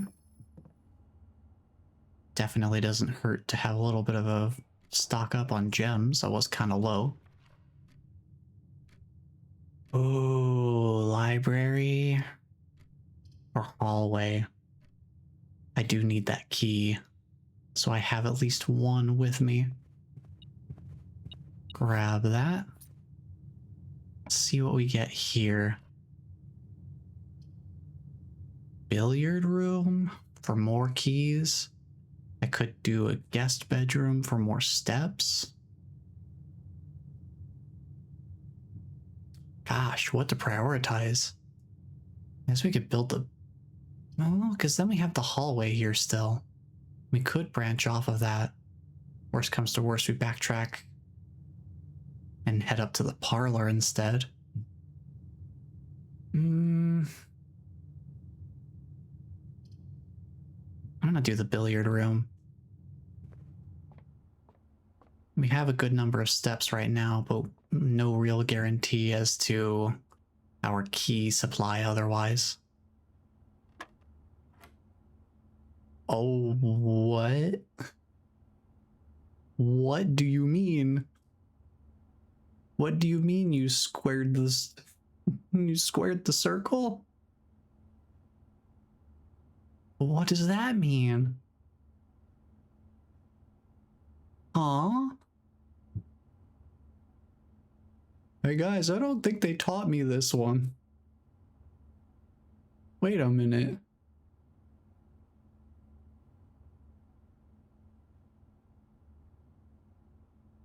Do I need to know what the value of a bullseye is?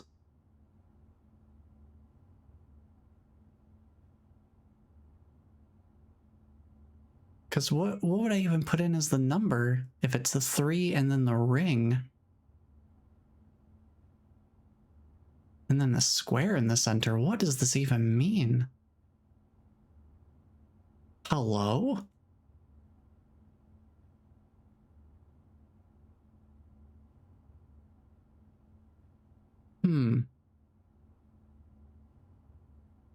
I'm not sure I understand this one. I guess I'm gonna learn. What does a square mean?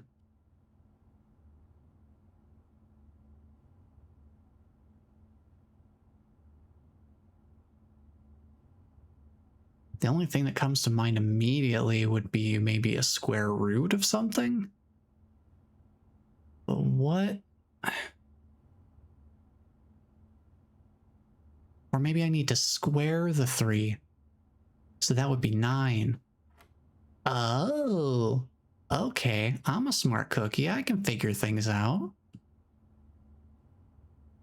That does make sense. Okay. Okay, so the square of 4, if you add these together, it's 4, and then you square it, would be 16, right? Yes, okay. Okay, so we do 5. 5, whoa, wait a minute.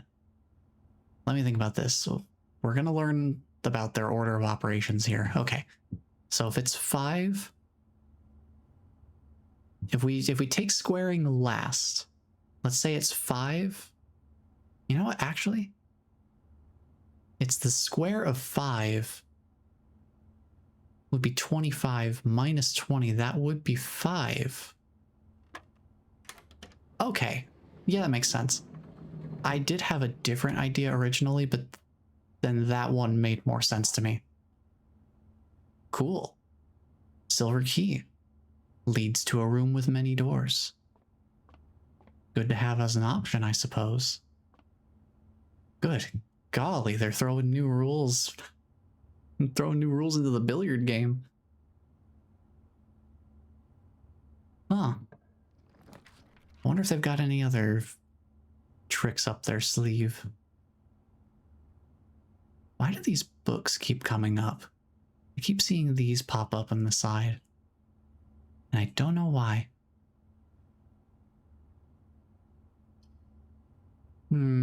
Kitchen? We could do kitchen, I suppose. Let's see what connects off of here.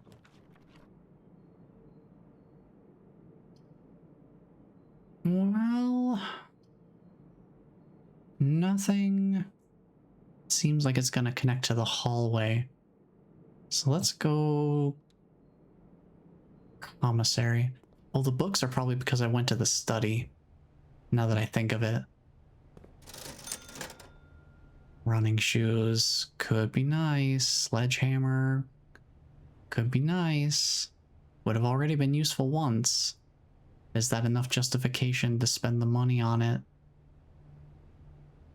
Let's see what we draft as our next room before I make that choice.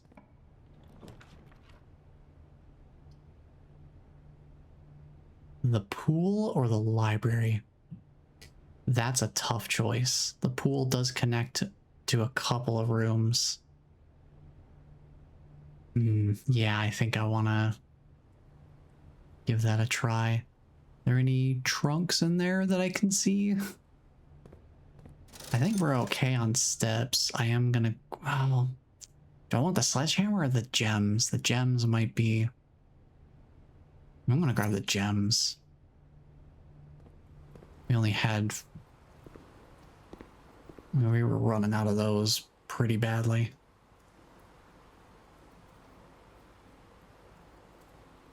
I wonder if this is another door or something.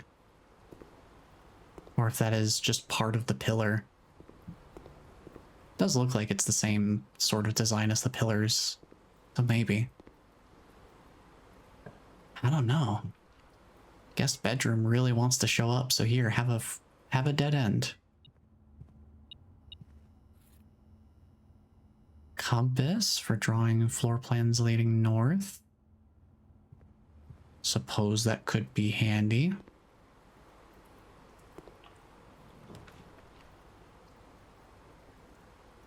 Let's do the dining room. That has better connections and doesn't feed me into a dead end.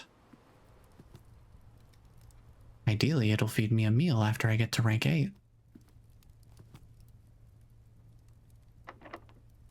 This door's locked. Do I want to open to a... Do I want to use the many doors key right now? I don't think so.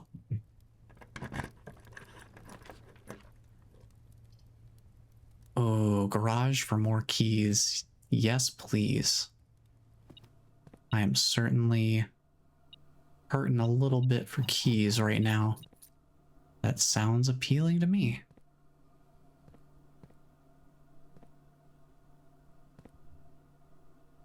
Nothing else going on in here. If we end up finding the car keys, we could come back here. Or if we power up the garage door, I guess we could have that option too.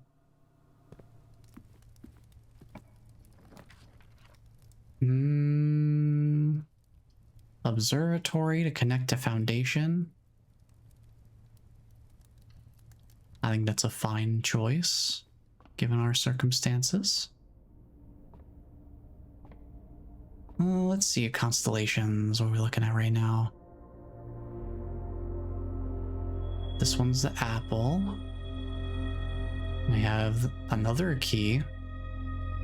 And then the twins. Oh, the pair of chests in the entrance hall. Okay. Gosh, I hadn't gotten that one in a while. I couldn't remember what that would be. I wonder if we're going to get to a point where there's probably a limit on the number of constellations that can all show up at the same time, like maybe 3 of them or something. Wait.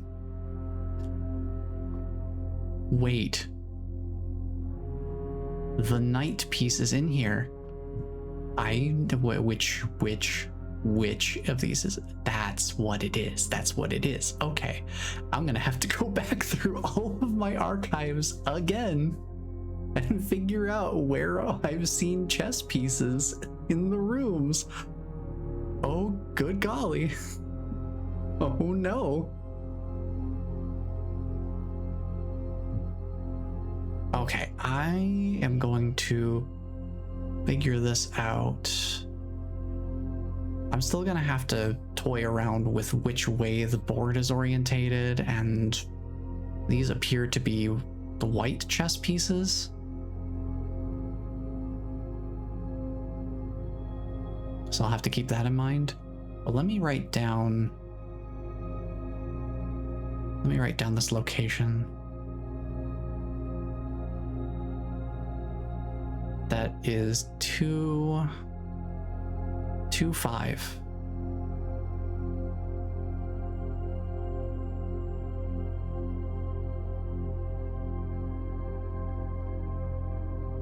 All right, we'll keep that in mind.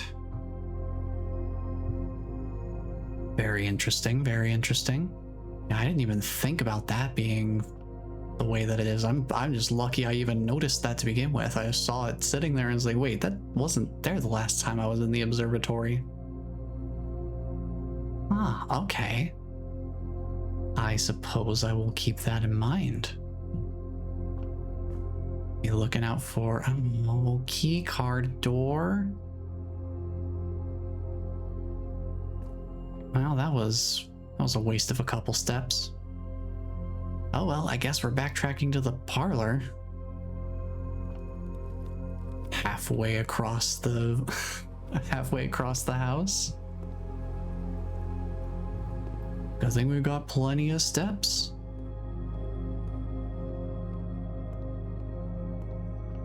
Because we are gonna be using a bunch of them right now.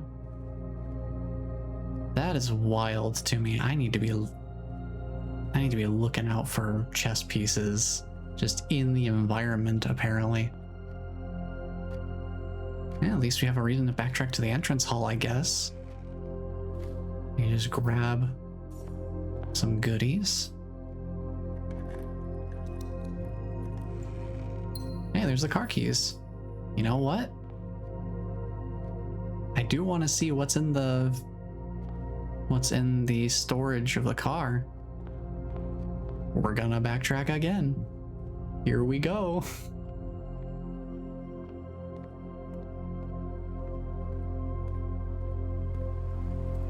It was off of the dining room this time around. Alright, what you got in here? Yeah, an upgrade disc. That's what we found last time as well. Makes me wonder if that's going to be consistent. And we're going to be heading through the security room on the way to the parlor, so we'll have a chance to cash that in along the way.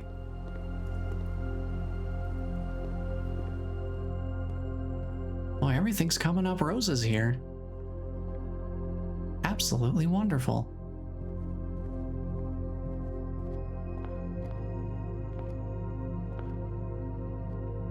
So I noticed that there was the queen piece. There was this piece next to the safe.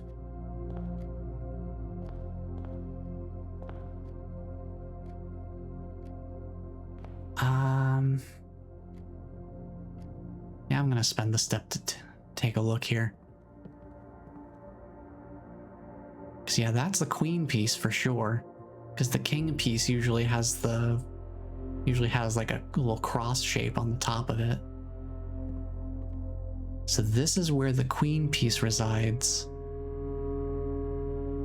This is 3-2.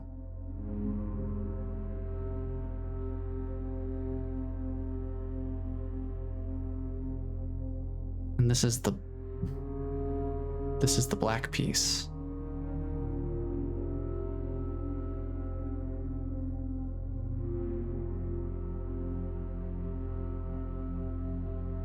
I'll keep that in mind for the future. Very interesting. Because that also provides a solid frame of reference for how the board is orientated and how I should interpret that in relation to the dimensions of the blueprint itself. Oh, okay. We're getting some solid groundwork here. And now I'm looking out for chess pieces. Oh yeah, the laboratory too. Forgot we had this right here. Yeah, might as well just see what we get. Doesn't matter where we use it. Oh, the spare room. We can finally upgrade this. That's fun. All right, spare room. What are you going to evolve into? A spare bedroom? A spare green room? Or a spare hall? Interesting. Let me think about the synergies of this. If we call it a spare bedroom, that would synergize with the... Well, we don't synergize with the nursery anymore, because it's a nurse's station now, so it doesn't matter in that sense. But it would count for the sleep mask, which we do have right now. We've already drafted the spare room, but I'm just trying to think of how this would work. Spare bedroom would give us +5 steps for walking in with the sleep mask for the first time. I don't know if spare bedroom, it doesn't say it has any effects, so I do not presume that it would function the same as the standard bedroom, in the sense that it would provide steps upon entering. Spare green room could be good as an extra room to populate with things like the one green room that spreads gems to other green rooms.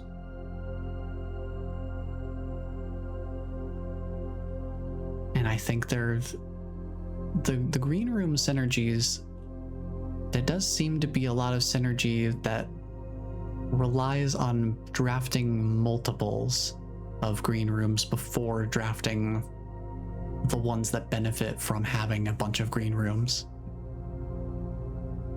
Spare hall, I don't know how useful that would be.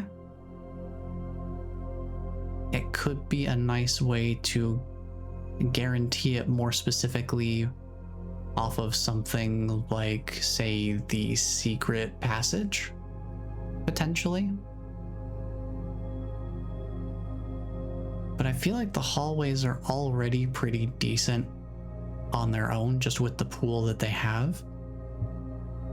I honestly feel like the spare green room might be the best option to go with here. It feels like it has the most, I don't know how to phrase it. The phrase that comes to mind is like, it has the most explosive potential. Where if it is included in a particular synergy, it would be a really potentially strong synergy, just providing an extra green room for those effects to take place.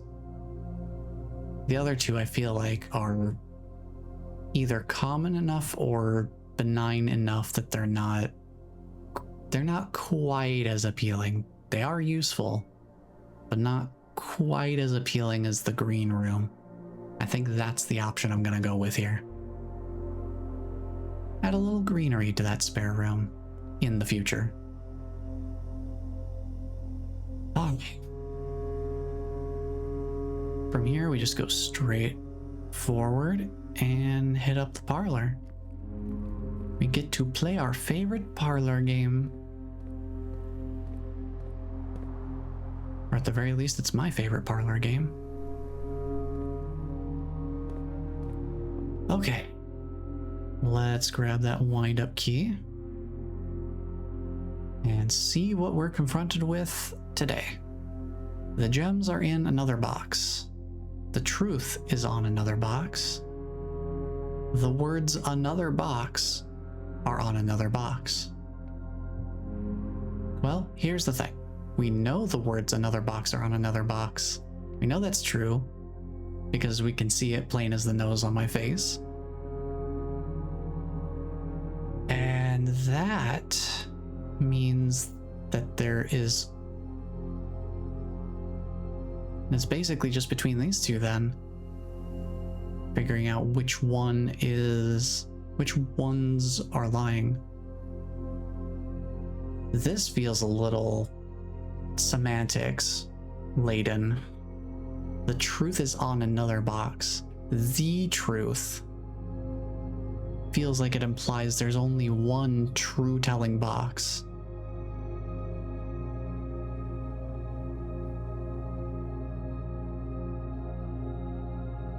The truth is on another box, but if that's true,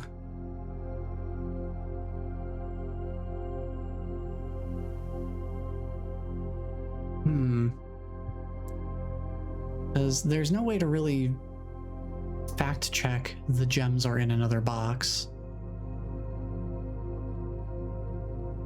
So we know the words "another box" are on another box. We know that's true. The truth is on another box. I guess if they're using the truth as a definition, that basically means that another box is telling the truth rather than it being the only truth. The truth is on another box. That would mean that's also true, which means the gems are in another box is a lie. And so the gems are in this box. Nice. Okay, those are starting to get a little bit more... I have to think about those a little more specifically. But it's still a lot of fun. Now I guess we're going to the office. I still don't have a great clue for this one either, unfortunately. We do have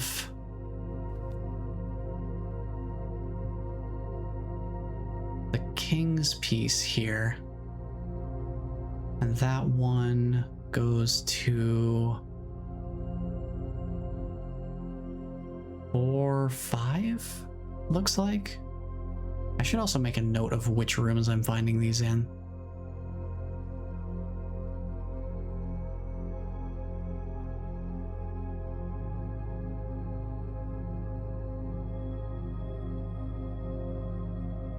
Let me do that real quick.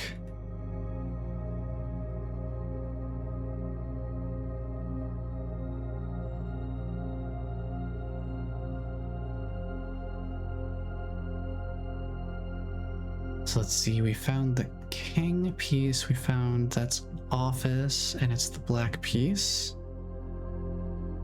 And that's coordinates 4, 5. Because I'm gonna go, when I go back to look at my other archives, I want to check and see if the chess piece is still, if it's in the same room. Like if this king piece is, oh, this is a white piece. What am I doing? My brain just completely put the wrong color there. Fix that. Whether it's the office that has this piece located in it, or if it's this square of the blueprint that has this piece located within it. Similar kind of thing to how the artwork is specific to the blueprint square rather than whatever room happens to be drafted on that square. Like, it wouldn't matter if this was an office or a bedroom. This would still, 4, 5 would still be chart cart. So I wonder if it's the same thing where it will have the white king here, or if that piece will follow wherever the office is drafted. So I'm trying to think it through, trying to get a sense of what I'm actually looking at.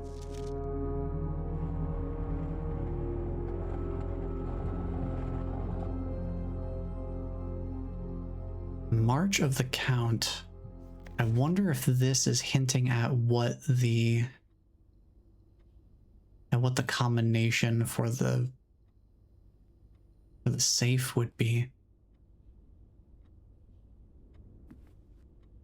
March of the Count.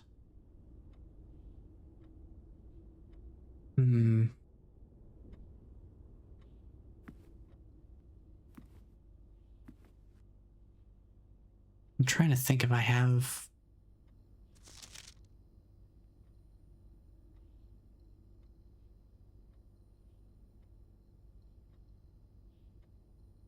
Why is West handwritten here?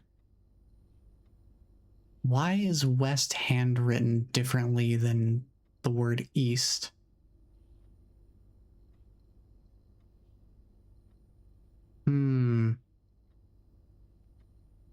Now I'm curious. I don't think I haven't managed to get to these upper 3 squares, so I have not been able to actually check the eastern antechamber entrance to see if that would do anything. Let's hold off on spreading gold in the estate just yet. March of the Count. Do I have anything that would indicate... I don't know if we know of any counts. I don't think we've come across any information in that regard using that specific terminology, but I will say I should keep an eye on this statue. If we ever make it back to that one hallway where there's all the different busts, I should keep track of that. Maybe there's some dates in there that will help, specifically relating to this bust. Something to consider.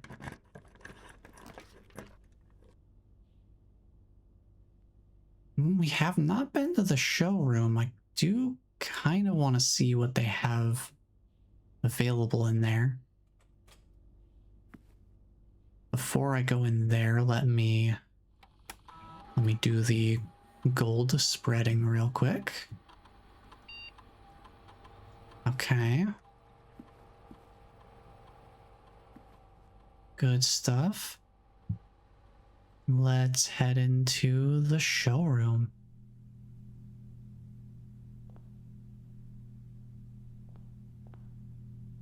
We have luxury items for sale.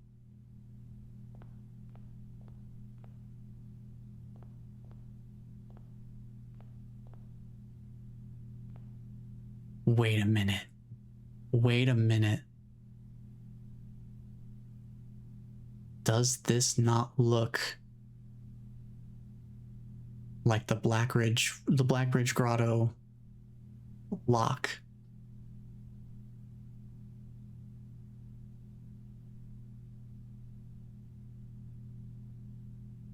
That place where we can pull a chip out of the pedestal. It overlaps the same way, or at least a very similar way. So I 100% took a screenshot of that for future information. So who knows where that might be handy. Let me take notes of this, because this is the first time we've been in here. Where is showroom in the shops tab? Right after the locksmith. Perfect.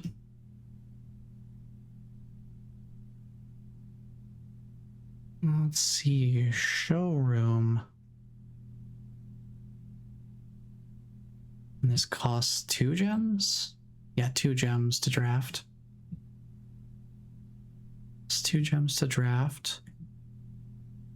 Luxury items for sale. And I'll make a little list there.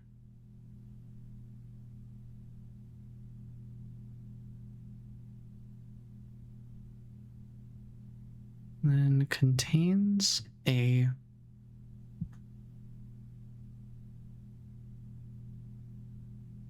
let me look at the colors again. I think it was red, blue, green, right?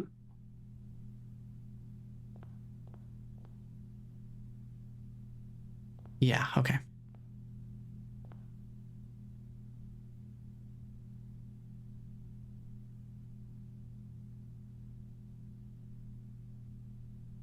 Let's see, contains a necklace.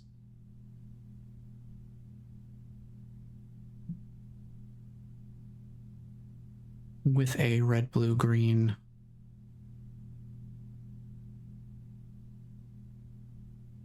Would that be called a pendant?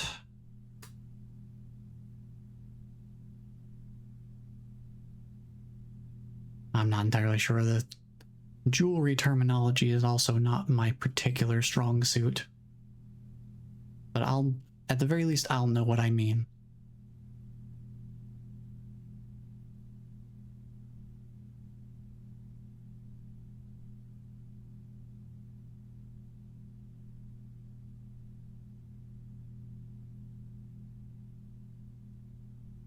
Just make a note of the Blackbridge Grotto possible connection. Okay, let's see what items they have for sale. Oh, master key opens all normal doors. 80 coins. Good golly. Mount Holly. Because look at that, it's got the Holly insignia. Perfect design for a master key. Let's see.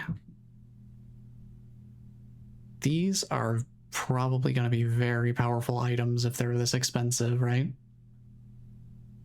So let's see, the emerald bracelet. Oh. Wow. You do not have to pay the gem costs of floor plans.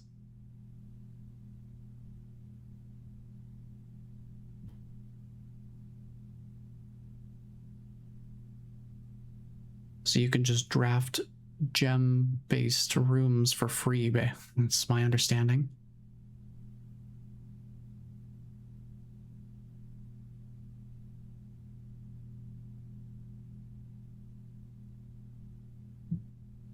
Let's see, this one's 60 coins for the emerald bracelet. Then the master key is 80 coins.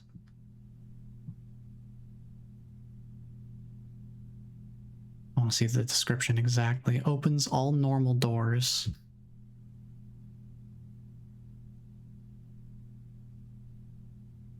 Then we have the chronograph. Oh. While drafting, you may rewind time after drawing new floor plans. What does that mean?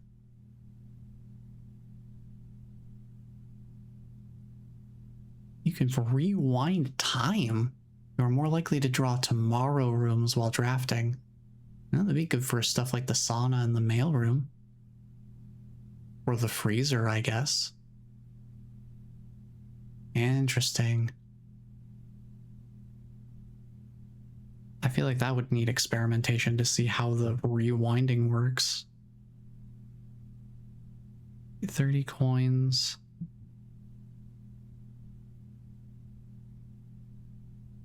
Can rewind time after drafting new floor plans.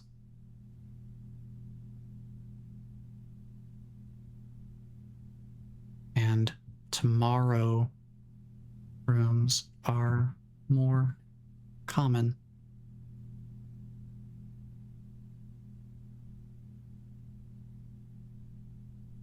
And then we have the ornate compass. Considering the compass, just the regular one, makes northward rooms more likely. I wonder if this does something similar, but with a more extreme effect. Oh. While drafting, you may rotate the first 3 floor plans you draw.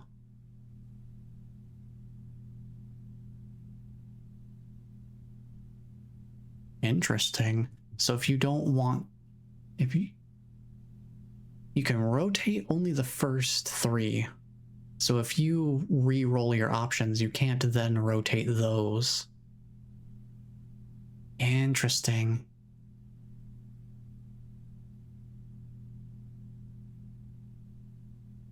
At least that's my initial reading of how this works. You may rotate the first 3 floor plans you draw. Because I don't know if that's maybe if you can only use it 3 times. Like you can only use that when you can only use that for 3 draftings, or you can only use it for the first 3. You can use it for your initial 3 floor plans that you draw whenever you're drafting. I'll just write it as it says here. You may rotate the first 3 floor plans drawn. Okay, I have those written down just so I can refer to that later.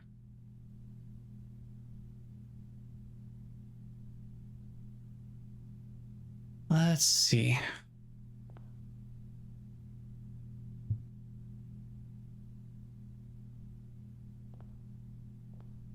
Oh, game's getting a little bit stuttery. I think my CPU is kicking up a little bit. Not sure exactly why. Things are happening, I suppose. Not too bad. I kind of think this might be a good time to use that silver key. Well, I don't want to do it too early. But we're running out of keys regardless. Let's use the standard key for now.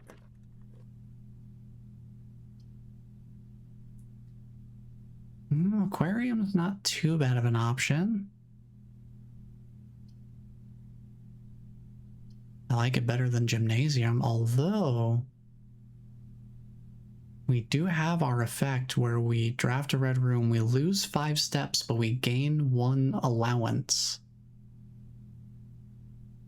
I do think that since we're close to the end of the run anyway... Oh, running shoes. That does give us a chance to save some steps, which certainly wouldn't be too shabby. I want to do silver key here. This gives us a decent shot. Yeah, I think the aquarium is the way to go here, because the weight room is going to be kind of risky. As much as the allowance is appealing. Oh, this is sketchy though. I don't have keys.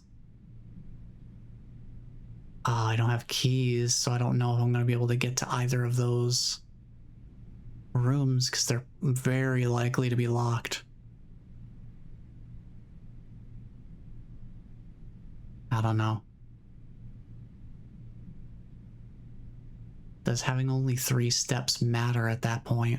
Well, actually, no, it takes 5 steps. That would completely end the run right there and then. Yeah, when I first got the running shoes, that is kind of what I thought. I thought it might be like, yeah, you can run faster with them, but no, I think it's just a chance to not consume one of your steps when transitioning between rooms or bespoke spaces out on the estate. That immediately got me thinking, like, yeah, the running shoes, just like Pokemon gives me. I remember running shoes. They're really nice.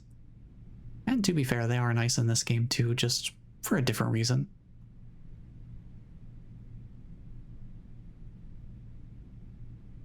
And I could re-roll and try to get a corridor. Because I haven't used the corridor yet. That would at least let me go north without having to use a key. And it's not like I have many other options anyway.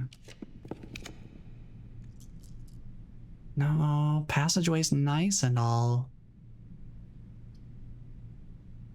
But I think silver key is going to make it kind of difficult for me to actually draw corridor because it's not many doors.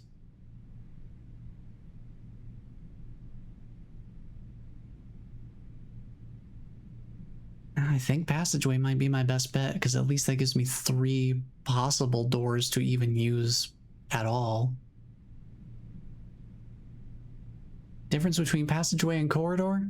Corridor is 1 door at opposite... There's 2 doors, each one's at the opposite end. The corridor would just go straight through.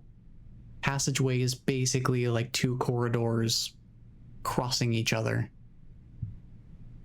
But corridor has the special effect of never being locked. And since I don't have any keys at this point, it would be appealing, but because I use the special silver key, I'm drawing rooms that have many doors, which corridor is about as few doors as you can get without being a straight up dead end. So I think at this point I just have to gamble and hope one of these doors in the passageway isn't locked.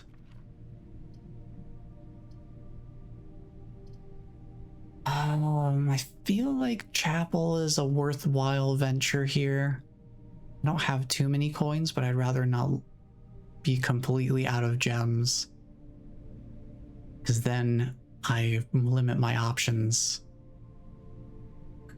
completely to only things that don't cost gems. Oh, this is tricky.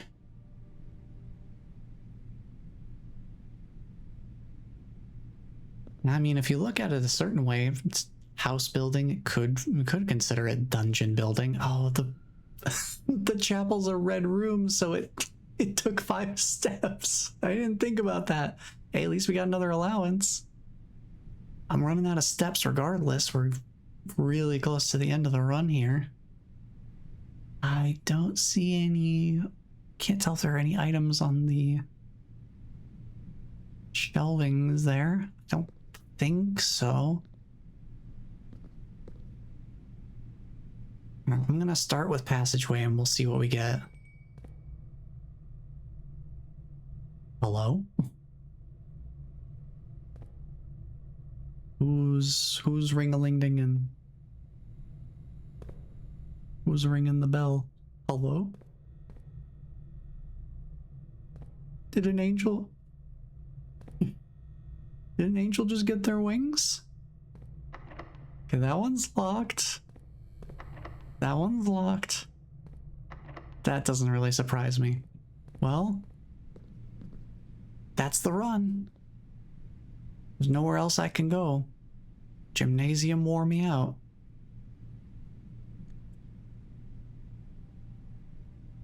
Pretty interesting stuff, though. What did we learn this time around? Well, we learned the showroom is, you know, luxury items. They weren't kidding. It is expensive.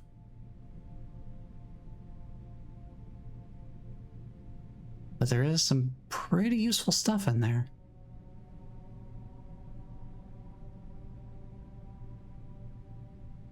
We did upgrade. We upgraded a floor plan. We got a new permanent floor plan added to the drafting pool. A pretty darn useful one, too. We adjusted the rarity of the laboratory down to common, so it should pop up more frequently, or should at least be more likely to show up. I did the same for security. And we're on the lookout for chess pieces inside of each of the rooms, wherever I can remember to pay attention to that. And I'll be going through all my archives again. I already went through them all last week just to find all the letters and such from the artwork to try and solve that puzzle. So now I have to go through it all again and look for chess pieces in the rooms.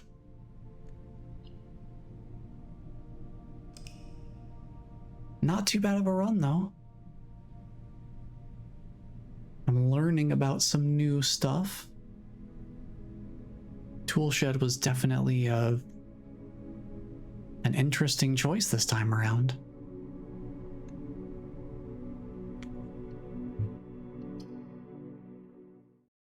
Gave me a chance to learn about the gear wrench.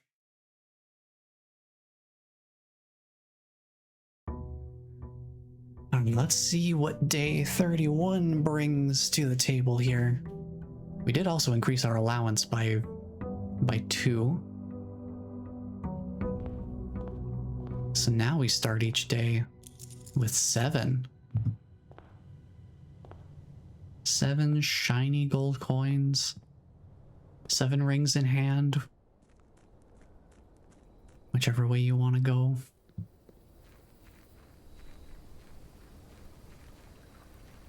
Let's see what we get for our outer room here.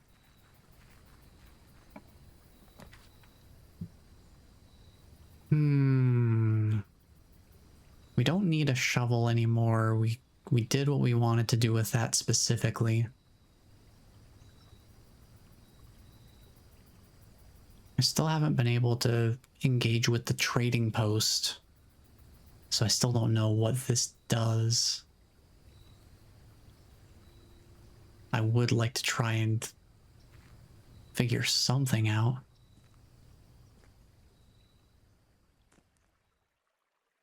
You know, that burning glass item we had,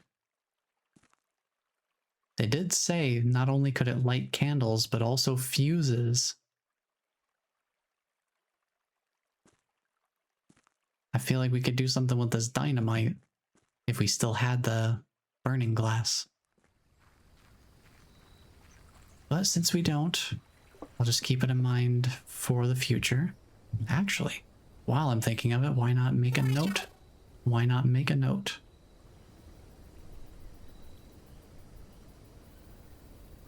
Might as well.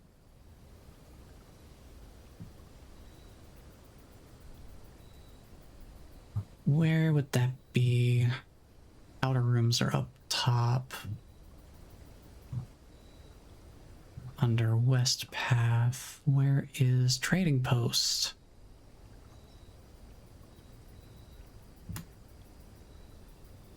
Let's see, dynamite could potentially be lit by burning glass item? Question mark. Just so I don't forget that that's something to keep in mind. And if we come across any items, I would like to attempt to actually use the trading post proper and see how it works.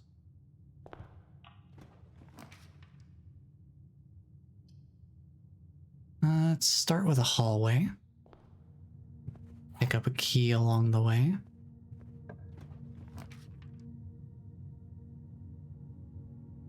I want to do the parlor. Like to get some gems early on. Magnifying glass too. If we end up finding a laboratory again, I'd like to read that small text, the fine print that we couldn't read before. Okay. Parlor game mindset. I'm gonna focus in. A box with a false statement contains the gems. The statement on the blue box is true. The blue box contains the gems. Okay. I also noticed there's a pawn piece right there, so we're gonna put a brief pause on the parlor puzzle, and I'm gonna make a note of this. This is the black pawn, I think. Let me just remind myself of the color, make sure I'm writing down the correct thing. It doesn't have the color pop up, which is interesting. I wonder if that matters or not.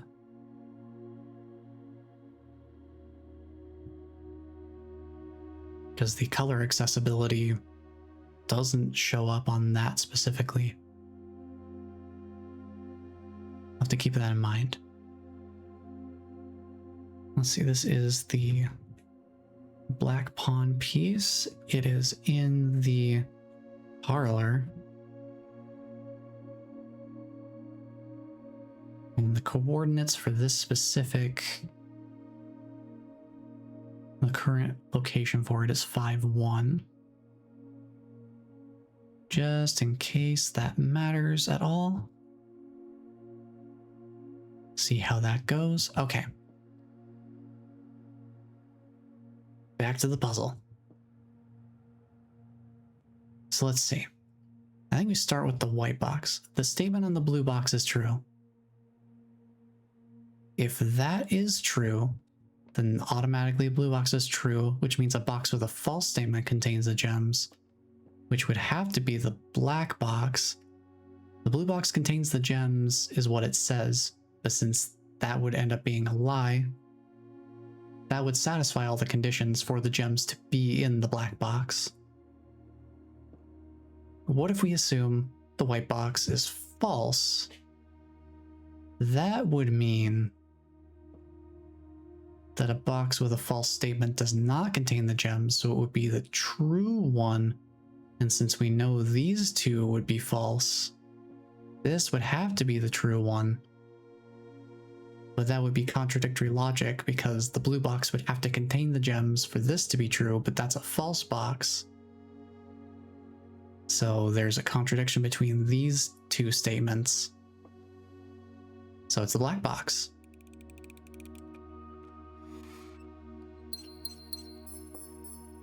And just like that, we keep it going. Hey, look, a key card is in the coat check right now. See, there's the corridor. This would have been nice. This would have been nice to have at the end of the last run, but I only had the silver key left. I didn't consider the ramifications of using the regular key before the silver key.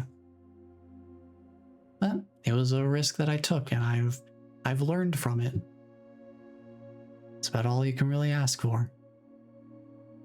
If you do end up making a mistake, just learning from that mistake and incorporating that moving forward. Let's get the security room taken care of here.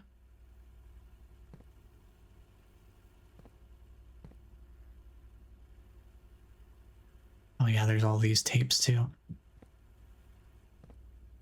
Bunch of tapes all over here. I don't know if the labels on them make any difference. Let's get the keycard system lightened up here.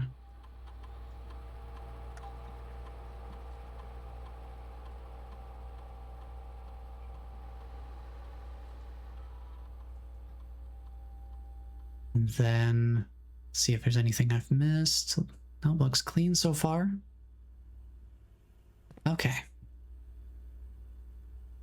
Yeah, it's interesting looking at the security footage on here, looking at these live feeds. No, I assume they're live feeds, considering that the one for the security room itself does update in semi-real time. You've got the pool room, you've got the vault, the ballroom, the showroom. I don't think I've been in that location. What is that, like a gallery? I don't think I've been in there yet. I don't recognize that at all. There's the Nook. There's the archives. Got the nursery, which is now a nurse's station, thanks to the floor plan upgrade I did for it. There's the office. That is that the walk-in closet? There's the spare room, which is now the spare green room. That's the door room. I think that's the hallway. The one that has 3 doors and, thanks to an upgrade, now has a key in it. And there's a duplicate feed of the Nook and the vault. Got the music room, the library, and the wine cellar. There's a night piece up here as well. This looks like the white knight piece again. Did I have the white knight, or was it the black knight I saw before?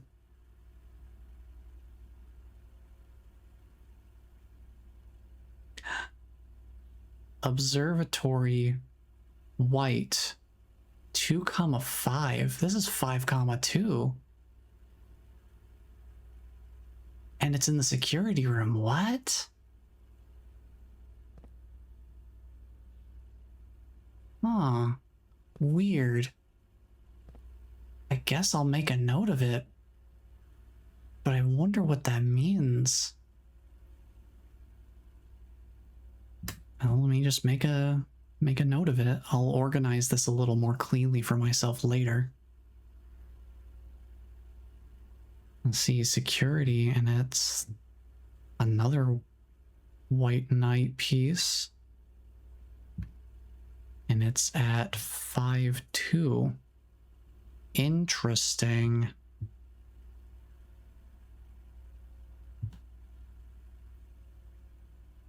Because I only remember there being one of each chess piece in the Precipice area.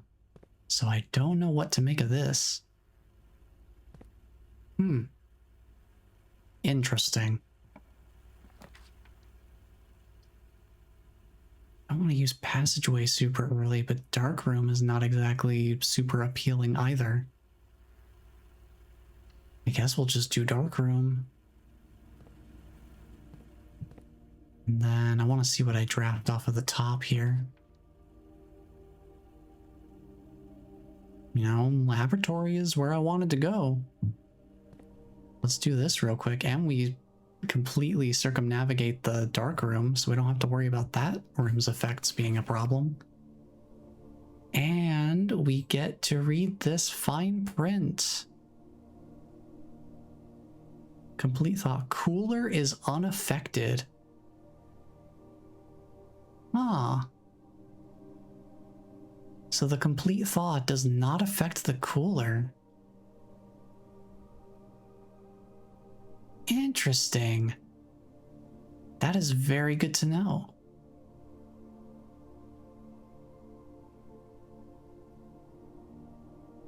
Let me write that down real quick. See, a laboratory is down here, right? Where are you at, laboratory? There you are.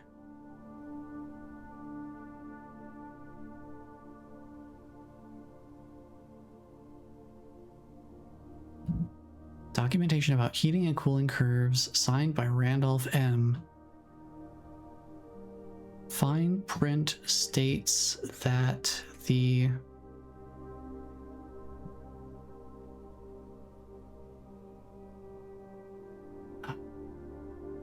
observed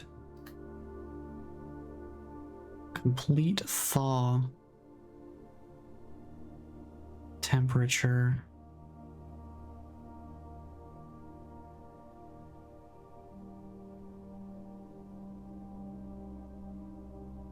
does not affect, I'm trying to think of how to write this, does not affect the cooler.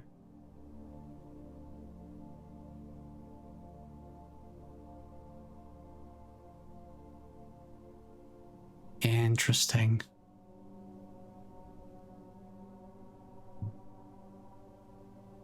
I wonder how that plays into things, but it's good for me to know.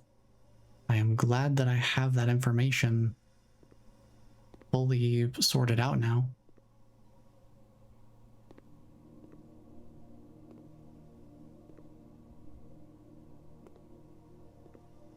Let's see. Go through here. I think I'm going to draft the den because I don't want the archives. And I don't think we need secret passage yet. Let's go for the den. And now we can connect through the dark room without any issue. Do I want to use the key on the trunk? There's another chess piece.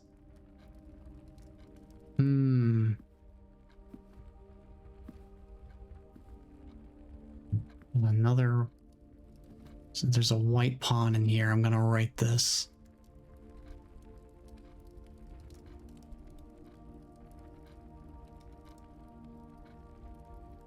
Let's see. This one is den white, and this is at the 4-3 spot.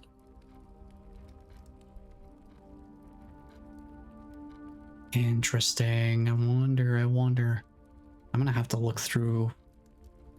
I wonder what I'll find in my archives regarding all of this.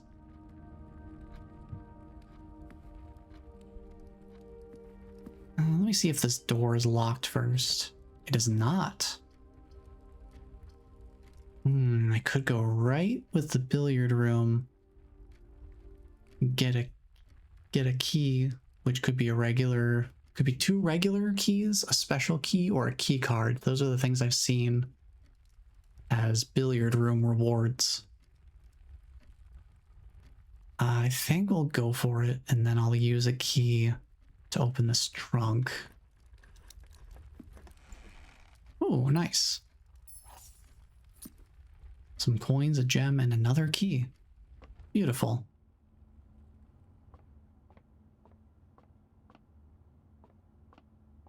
All right.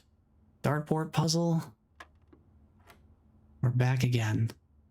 The square of 3 is 9. The square of 5, 25. Minus 15 would be 10. Square of 4 would be 16.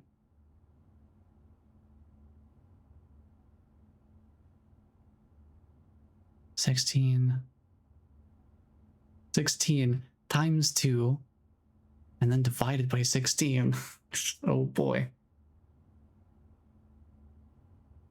I wonder what it could possibly be. It's the number of keys I got as a reward. 2. Don't you love how things work out sometimes? Let's go pantry. Grab an orange and some more coins along the way. We're going pretty far north on this east wing here. Oh, would you look at that? The showroom is back. There's no way I'm going to be able to afford literally anything that's in here. So I think I'm going to go for the Nook. Because I don't want to keep going directly north. Look at the way this my passageway has been kind of snaking along. Just back and forth. Very serpentine. I'm just looking around to see if I notice any chess pieces. You know, they're hanging around sometimes. There's a white rook in the Nook. We got the rook in the Nook. Let me write that down. That's our first rook that we've seen, so now we've seen at least one of every piece just in this session alone, not counting whatever I've happened to discover on rewatching the archives. So let's see, Nook. And it's a white piece at 5, 5. Okay. I will write that down. It's 5, 5. I'm definitely going to be making a bespoke section in my notes for these. Yeah. Yeah, the Nook. The Nook is a room that is in this house. And I always think of you whenever it comes up. The Nook is the key.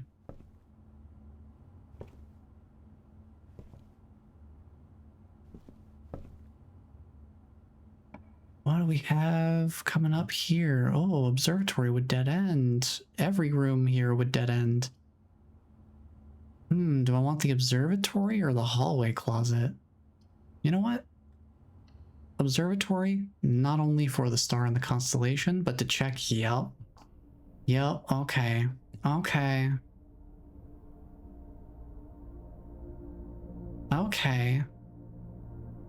So I'm seeing a problem here. The observatory still has a white knight in it as a chess piece, even though the place we had seen that before was 2, 5. This is 4, 5. So it's not like the artwork where the chess piece is specifically delegated to that square of the blueprint. I wonder how that rationalizes then.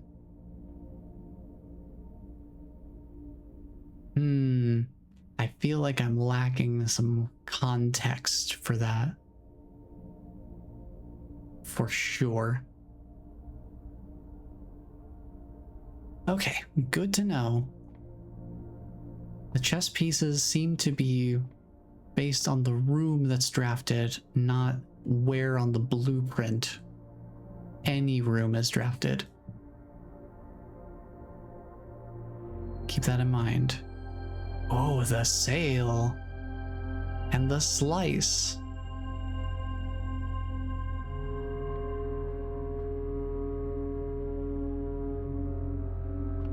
Oh, the luxury shop isn't included in the sale. The showroom is always going to be that expensive. Interesting. Good to know.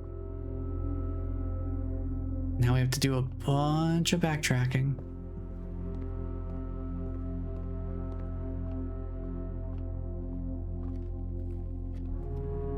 So it might be good for me to go back in my archive and take a look at the chessboard and the precipice again. Actually, I took a screenshot of that, right?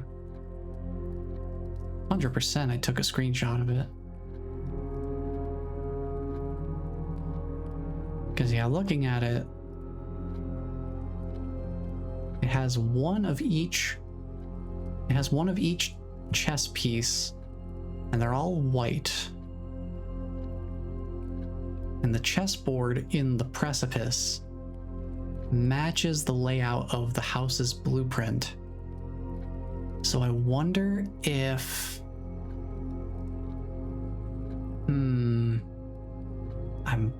One possible theory that I have in mind, if you place a chess piece on the board, when you are drafting a room for that square on the blueprint, I wonder if it's more likely to let you draft a room that has that piece in it. So say I wanted to have a greater chance of drafting the den in this space right here, 4,3, I would place the white pawn in this spot on that chessboard. That's one theory. The other theory is that if I place the same piece on the chessboard in the location of one of the rooms that contains that same chess piece, so like if I now went to the precipice and put a white pawn on this square of the chessboard down there, would that do something maybe? Because it's either that, or I have to determine,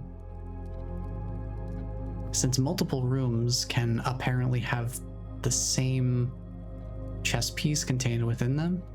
Like I've seen multiple different rooms. We've seen the white knight piece in both the observatory and the security rooms, two completely separate rooms,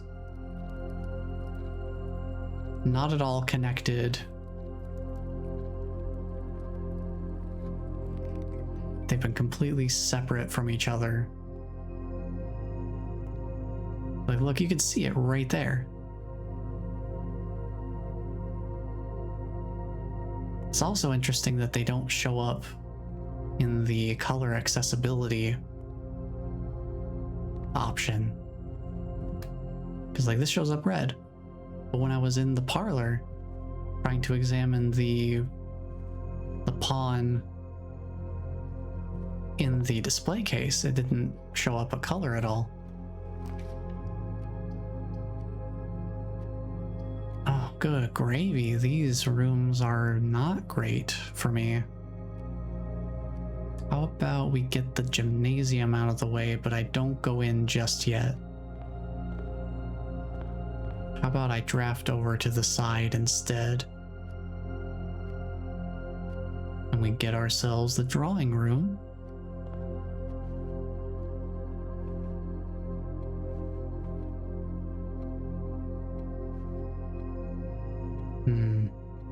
Something strikes me as odd about this fireplace. I feel like I've subconsciously noticed it before. I've never made a point to mention it. See, look, there's another white pawn right there. So, like, what am I supposed to think about that? Since we're right at the entrance hall, you know what? There's a white pawn piece right here. I'm just gonna go see what happens if I put a white pawn piece on the chessboard. We'll just see if that does anything. Might as well put a white knight piece on one of the squares that we know that exists on too. Might as well try it. I'm gonna want to try it at some point. Why not now while we're close to the entrance? And we have a room basically immediately adjacent to the entrance that would let us observe the results. So yeah, there's this spot here.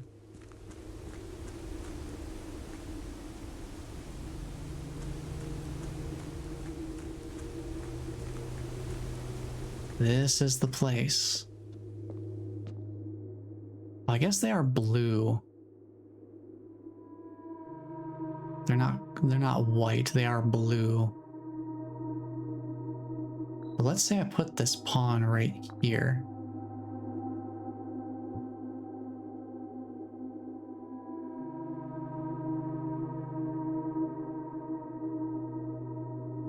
I know there was a knight.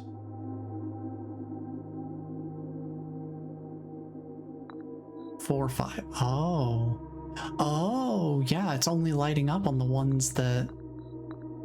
Oh, it's only lighting up on the ones that do have that piece in them.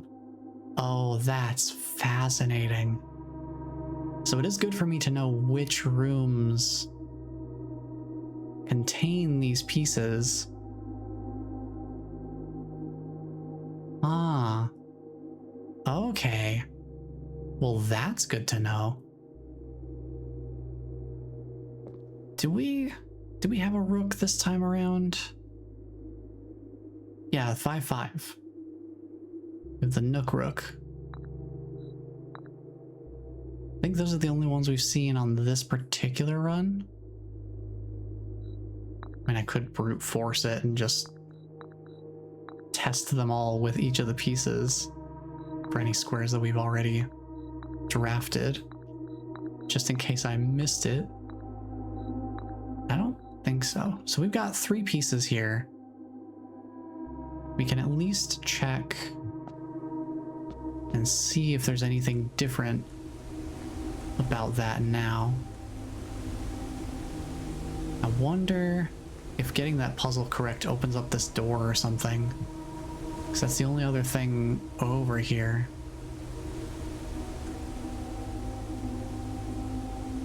I'm pretty sure this sigil, I think this is the Fen Ares sigil. It looks the same as the one on the passport we found in the vault.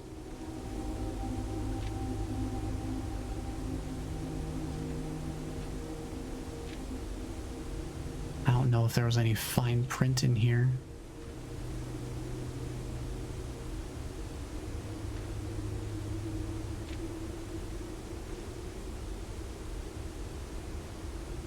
I didn't notice anything.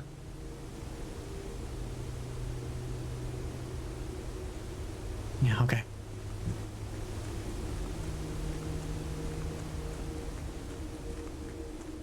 Let's head back up and just keep going through the house and see what happens. But I will go back through the archives. I'll make a note of which rooms contain which chess pieces. Because apparently that will be important to know. Seems like what they're looking for down there. It's the only squares that light up are when we place the correct piece on a corresponding square of the board where we have drafted a room that contains that piece within it. Which I guess would explain why there are multiples.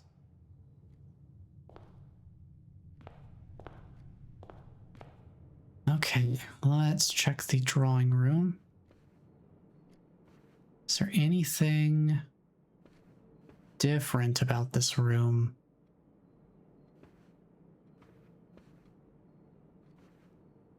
I don't see anything unusual, so I think it is just correlating to the chessboard. But I'll keep that in mind. Let's see, what can we draft off of here? How about we redraw? I guess we could do... Let's do the spare green room here.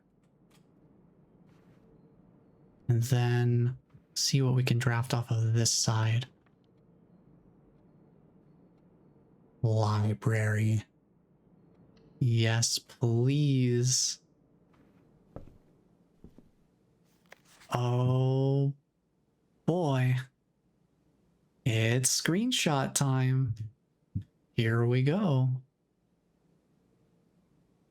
Drafting Strategy Architectural Digest Volume 4. The follow-up to the first one we started with, Volume 3. Let's see, we are the first borrower because we were the ones who purchased this book. As you can see, graciously gifted by Simon P. Jones. So let's see, Tools of the Trade, The Guiding Compass, Glue, Grease, and Guts.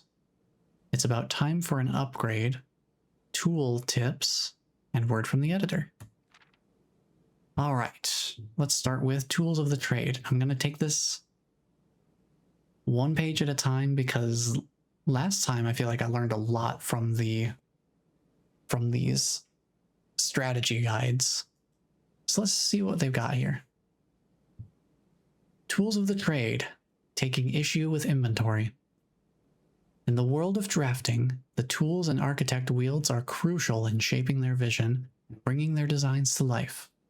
The precision, elegance, and functionality of these instruments can have a profound effect on the drafting process and the final outcome of your project. That's why it's very important to choose the right tools to complement your drafting techniques. In this issue of Drafting Strategy, we will dive into the vast realm of inventory, bringing to light the many hidden tools of the trade that can enhance your favorite strategies and elevate your architectural ambitions to unprecedented heights. From classic compasses and T-squares to state-of-the-art software upgrades, the variety of drafting tools available to architects today is staggering. As we navigate this diverse landscape, regardless of whether you are a seasoned professional seeking to refine your toolkit or a budding draftsman searching for a basic set of instruments, the following articles will provide invaluable insights and guidance for architects of all levels.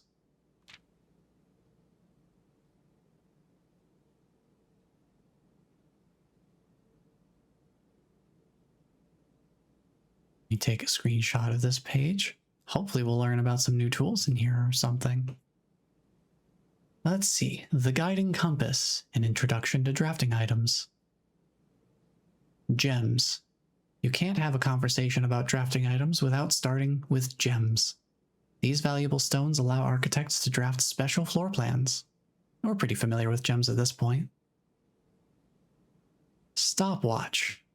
A more short-term, very short-term alternative to paying gem costs is utilizing a stopwatch to bypass any gem costs you encounter during a frantic 1-minute drafting dash. Interesting. Haven't seen one of those yet. Emerald Bracelet. Of course, if you are wealthy enough to be able to afford to purchase it from the showroom, this very high-end luxury item removes the gem cost of special floor plans altogether. Repellent spray seems interesting. But why remove gem costs when you can just remove the whole room? Repellent spray can free you of that annoying floor plan for up to a week. That's interesting. Just being able to completely eliminate a floor plan from the equation temporarily, granted, but still interesting to have as an option. We have the ivory dice. Dice are a resource that allow you to reroll for new floor plans while drafting. Yeah, we've seen that. We've seen the brass compass as well. If a room has another exit, it will have a high chance to lead north. And then the silver key. The orientation of floor plans matters a lot less when rooms have tons of doors. Silver key all but guarantees that your draft will result in a room with enough doors to ensure they lead where you want them to go. We just saw the gear wrench for the first time super recently. The first item that can adjust the rarity of floor plans in the draft pool. Although it only works on mechanical rooms, sorry for the mic bump, it's a useful tool for customizing your experience. Then we have the ornate compass, which we also saw in the showroom. But it is nice that it clarifies the functionality. Ornate compass allows you to rotate floor plans as you draft them, allowing you to position doors to your advantage. So I assume when it's specifying you can rotate the first 3 floor plans you draft.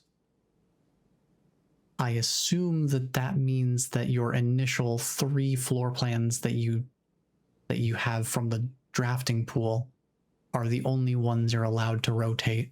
If you re-roll your options, you would not be able to rotate those. I assume that's how it's meant to function. Who knows how long it'll be before we get to test that theory for ourselves, though, considering it's expensive. It's a showroom item and thus very expensive. Dare I say prohibitively so. Now this is nice because I have not gotten to mess around with the contraptions very much. So this at least gives us more information about what's possible. Crafted from the depths of resourcefulness and innovation, contraptions are makeshift creations born from the fusion of 2 or more distinct tools. Through soldering, taping, and a liberal amount of hot glue, inventors can use the workbench found in the workshop to bring together disparate elements to forge something far greater than the sum of its parts. Blind experimentation is often the most rewarding avenue for true innovators, but for those crafters who need a bit of inspiration or guidance, we have included a list of common contraption components to kickstart your creative journey. Oh, that alliteration is pretty nice.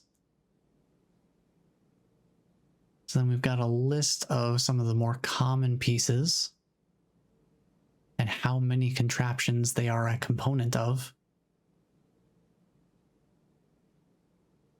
Interesting. I love that there's just a random question mark one there. Just as a little bit of bait. Let's see. This one's about the upgrade discs. Perhaps the most exciting item an architect can come across is an upgrade disk. This floppy data disk houses a wellspring of unique architectural plans designed explicitly for a specific room. By inserting the disk into a computer terminal, architects gain the ability to shape the destiny of a room, guided by the enticing designs contained on the disk. This myriad of options not only allows architects to craft floor plans that align with their preferred strategies, but also enables them to adapt their creations to evolving project requirements.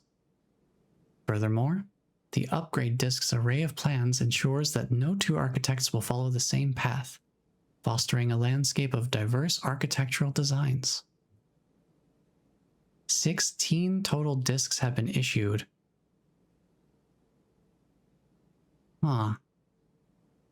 That's not the number that I've used so far. I don't think I haven't come across that many of them. So does that mean that there are 16 of them in total? Keep that in mind. They give a few examples here. You've got the storeroom lets you choose which of the 3 resources you'd like to have more of. Courtyard will let you have +2 gems, 5 dig spots, or, oh, courtyard? You can convert it into a corridor that has 3 doors instead of 2 and has the corridor's effect of always being left unlocked. That seems super useful. Oh, that's probably what I would go for. Having a second, more powerful corridor? Absolutely yes. As much as the dig spots could be cool, as much as +2 gems could be handy. Having 2 guaranteed unlocked doorways? That seems really nice. And then they also have the nook as an example here. You can get +2 keys instead of +1. You can convert it into a breakfast nook, so you get 1 key and a serving of bacon and eggs, which gives you more steps. Or the reading nook, which guarantees that you will always draw a library when drafting in this room, so you always would have library as an option off of the nook. Interesting. That could be nice, because if you have the nook, you have a reading nook, and then you have a library, that basically means you have a second way to try and get the bookshop to happen. If you're really gunning for that one specifically. Handy stuff to know. Let's see, we've got some more items here. Stringing together adjoining hallways has always been the most straightforward strategy when using a hall pass. Drafting floor plans like tunnel and secret passage are an easy way to set up longer chains of hallways. The hall pass, I haven't seen that. That's probably in one of the classrooms, I would think. You can adjust the settings in the terminal located in security to make security doors more or less common.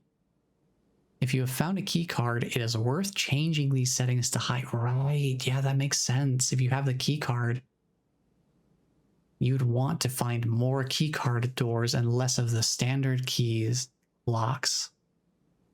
That makes sense. For the endeavoring gardener, a watering can is a fundamental tool, but did you know you can refill this item with water? All you need to do is find a faucet with running water. Interesting. Most green rooms can only be drafted along the edges of your house, and the secret garden is no exception. You can use this key on any locked door leading to one of these room positions. That's how you get to it. You have to satisfy the conditions of drafting a green room along the edge of the house. Oh, okay. That makes sense. Good to know. If you have come across any fancy ruby-socketed candlesticks, you may want to take note in case you can find an item that can produce a flame. You know, like that one we had before. The burning glass. These specific candlesticks contain mechanical triggers that are tripped when the candle is lit. We have used that in the tomb. And then word from the editor. Tools are cool. Yes, they are, editor. Yes, they are. But they are only as good as the architect who harnesses their capabilities. As you finish reading this issue of Drafting Strategy, I want you to open up your menu and look at your inventory. Take a moment to look at each item and contemplate the true potential they all hold. The same potential you see there is the same potential that resides within yourself. For it is not the tools themselves that will sculpt the grand structures and monuments of tomorrow, but the deft hands and brilliant minds of architects like you.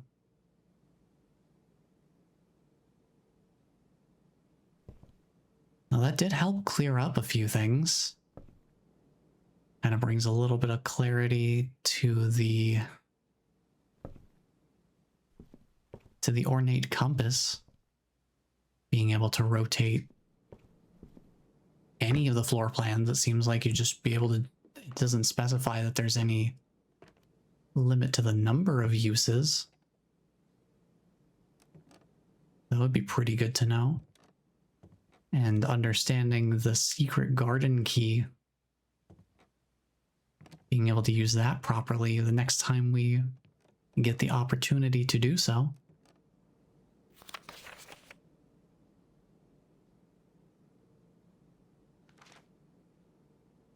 Longest day, an hour 45:36. I feel like that might have been the first run we did today.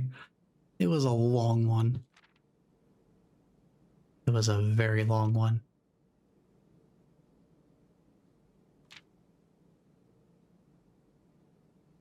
Let's see, we're still 1 for 1 in the puzzle records. Pretty happy about that. Yeah, we've only used 6 upgrade discs, so there's still 10 more. Assuming that it's not possible for us to get duplicates. At the very minimum, until we've seen them all at least once.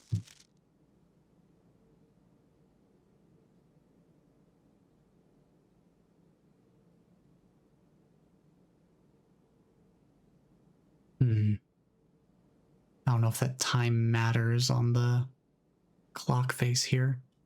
1:30.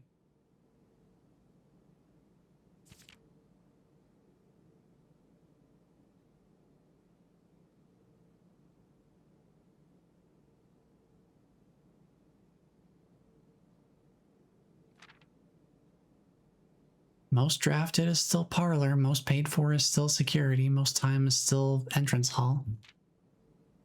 And hey, we have our first contraptions I've made entry. Magnifying glass, a metal detector for burning glass. And the gem pack is the new, most expensive thing I've purchased.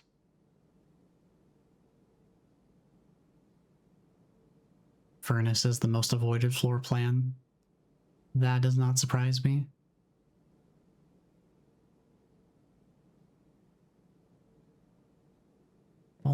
I've still only made it to the 2nd grade with the classrooms. I would like to get further on those at some point.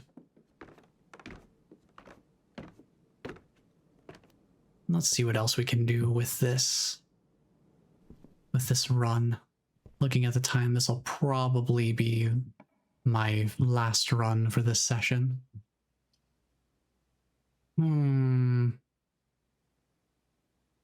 Music room, dead ends. Well, ballroom actually would be helpful here. We have 3 gems right now. We draft this, we're down to 1. Walk through sets us to 2. And it's straight, it goes straight north, so we'll be on the right track. Heck yeah. Good stuff.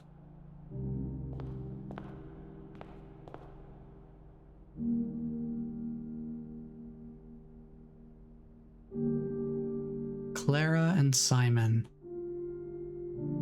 in Eclipse Ball 1952. I still haven't found what safe that goes to yet, because it doesn't do anything for the office safe. I think I tested it on the study safe as well, and neither of them did anything. I don't think I've come across any other safes that we haven't already determined a solution for. How about we cut through the kitchen? And do I want to step back through the ballroom right now? Might as well. Cost me a couple steps, but we'll keep our gem count a little healthier. What are we looking for here? Well, I guess that ends the run, because I don't see any other, there's no other options for us here. Oh well. I guess that's where the run ends for this time around. We did learn some things though. Getting the library, getting to see volume 4 of the Architect's Guide. Very handy. Gave us a little bit of clarification on some tools at our disposal. Oh. Another white pawn, you say?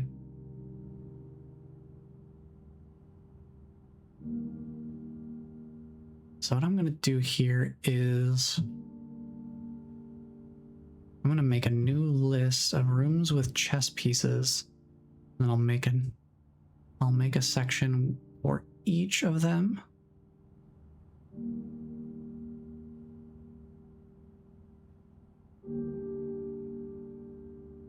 We got king, queen, we have the rook, we have the bishop. I won't write all of these down right now. I just want to write down this one in the drawing room, because I didn't write those down for pawn locations. We have king, queen, rook, bishop, knight, and pawn.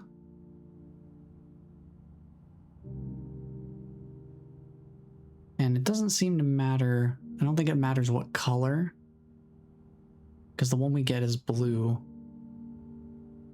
at the bottom chessboard. The one that's in the Precipice, the pieces are blue. So I don't think the color matters, but I'm going to write down the colors for now anyway.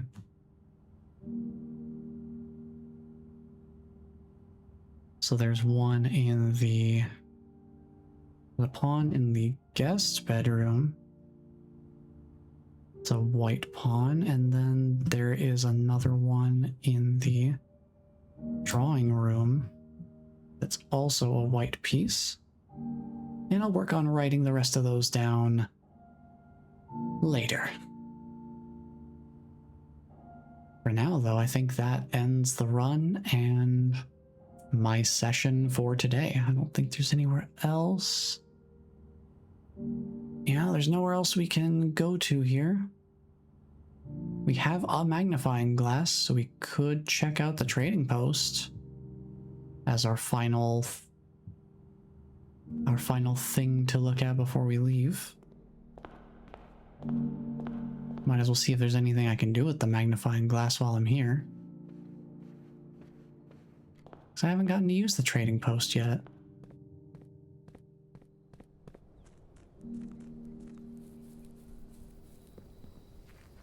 And it does say you can trade items, so let's see how this works.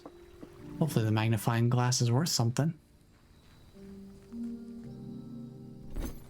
Select an item to trade, magnifying glass. I can trade for a salt shaker. What if I say no? It still brings up the same one. Okay. Because I don't know if this is going to be the same every time, or if this is something that changes each time the trading post is drafted, I am going to write this down that this is a possible trade. I get the feeling that I don't know if it's going to let me immediately turn around and attempt to trade the salt shaker for something. I guess let's find out.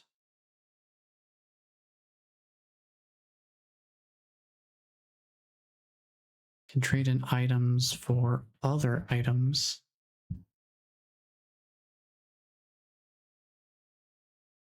Let's see.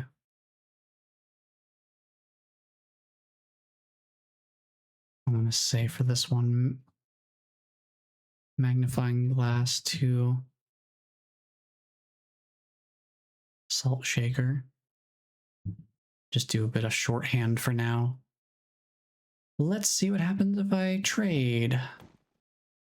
I can trade the salt shaker for ivory dice. Okay. And that becomes a currency, which means no items to trade. Okay. Interesting. Interesting.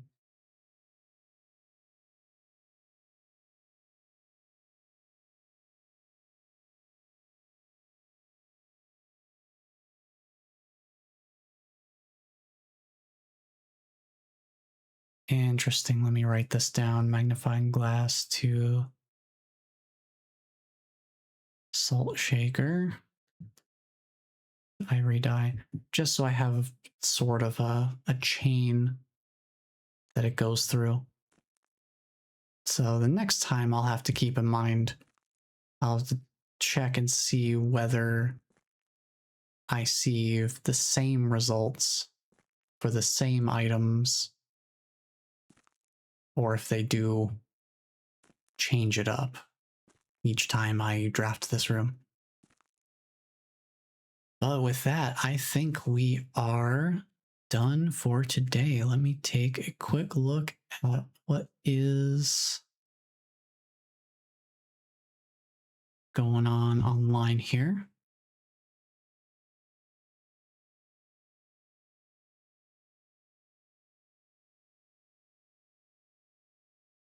All right. We will head on over to our usual post-stream chill spot. We'll head over to Care for Kittens. And we'll solve more puzzles next time. I do have some more homework to do. I want to track which rooms have which chess pieces contained within them, so I have a better idea of what I'm looking for in that regard. And we can potentially have that as a second long-running goal, in addition to trying to get to those top 3 corner rooms in the northeast.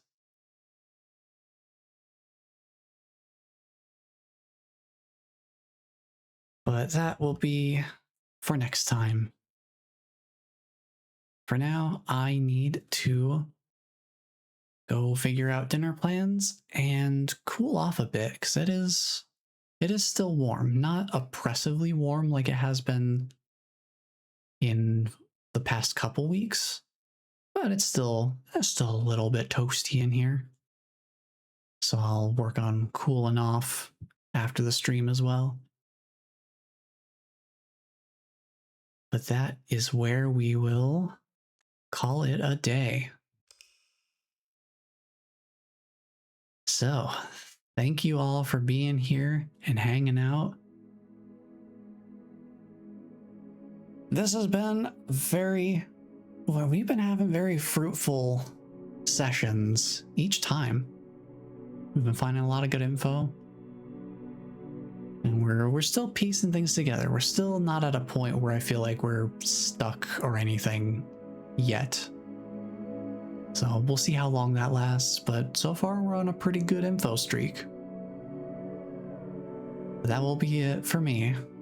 Thank you for the nice chill vibes as always. Thank you for being here, Jay. It is much appreciated. I hope you and yours are doing well.